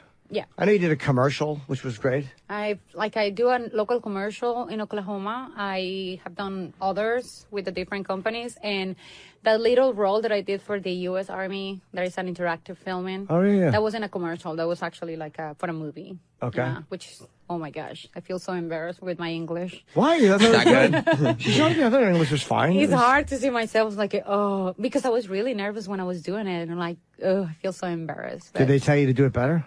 No, that's like that is what it is. That was like one of the first gigs when she first Yeah. started doing in Oklahoma City. I always get nervous. I always like to put it down on myself because, come on, this is how I speak. Oh, wait, who was the, I forgot there was that other girl who was a model too. Who was the little tiny girl? Oh, the little Brazilian girl? Yeah. Oh, yeah, she was super cute. Yeah, she was lovely. Oh, yeah, she You was. think I'm conservative? She's married to a Mormon, so. Oh, that's right. So That's he right. was holding her back quite a bit. Is he really? Yes, remember, their kissing was very awkward on television. I remember Yeah, that. I think you could actually hear, sexy. Yeah. Were you happy with the way you were portrayed, or the way Pow was portrayed? Because I felt like, and I was happy with it, but every scene on that first season, I felt like Pow was either in like a bathing suit or a teddy in the kitchen or whatever it was. Like, were you happy with the way it came out? The first season, no, I wasn't. Why not? But I think I'm actually getting like more like bikini shots in this season than the first one. So I think I look better right now. You didn't like that you were in a bikini the entire. No, the first season I was like like a drunk person or something. Mhm. Like, not that I'm not, but Was that in the editing, or was that just what you were doing? I just like tequila. you Right, know? right. But no, it just was too much. Like, yeah, didn't like it that much, the first one. This one, I'm really happy with what's going on in this season. I mean, I feel like they were pushing hard on, like, this season. They were asking her. I don't think they even showed this one, but we did a iFly where you do the indoor skydiving. Right. They were wanting her to pull down her zipper, make it look sexy, and she's like, "No, this is not sexy outfit at all." How am I gonna do that? Like, come on. I feel like they were pushing sexy on this season than. Yeah, in the sometimes first it's not season. that much. But you know what? If they're pushing for you to do that means you probably have a great career in modeling and acting and things like that, right? Not sexy way. Right. Yeah. Yeah. That's kind of sleazy TV. All right, show your cans while you're skydiving. No one shows their breasts when they skydive. And I love breasts, but not when someone's skydiving. Plus, it's like so obvious when you're watching. It's like there's Pow skydiving with her tits just like all out, and it's like language. This is obviously done with the television audience in mind. Like, there's no way she would have made that choice. No, it's like, come on. It's that's like too the much. least comfortable thing you could have done. Yeah. Well, No, my husband actually said, no, hell no. When can people watch it and where? Because I didn't see it. I've not seen the new one, but I will watch Are it. you really? I will watch it, yeah. It's good. You can watch it Sundays at 10 p.m. on TLC. Okay. And I remember telling you guys about the first season and being like, it's like the craziest thing you've ever seen on TV, and it's become like one of TLC's biggest franchises. Oh, it is? I like season 4 still. I'm still on board. Okay. So that's what I do on Sunday. I watch the new one, and then I watch the Happily Ever After. And people blame you, actually, saying, like, I'm watching this show because of Jim Norton. Come on. Well, we watched it, the season 1 I watched with you guys, but I never watched after. Yeah, no, you just go to Happily Ever After. Happily Ever After? I know. I was hoping the film crew would be in here and we get on TLC, but no, just no luck. They already did this. The show's on. It's over. Like, they filmed it. Oh, they're not just. Oh, I thought they They were still filmed. doing it. I don't know how TV works. They filmed the show already. Radio. Oh, okay. Yeah, I don't know. All right. Well, thank you, Russ and Pal, for joining. You can also follow them on Twitter, Pao, P-A-O, 8705, and Rusty Nail, 624. You can also follow Pal on Instagram, which is highly recommended, at Paula, P-A-O-L-A _Mayfield.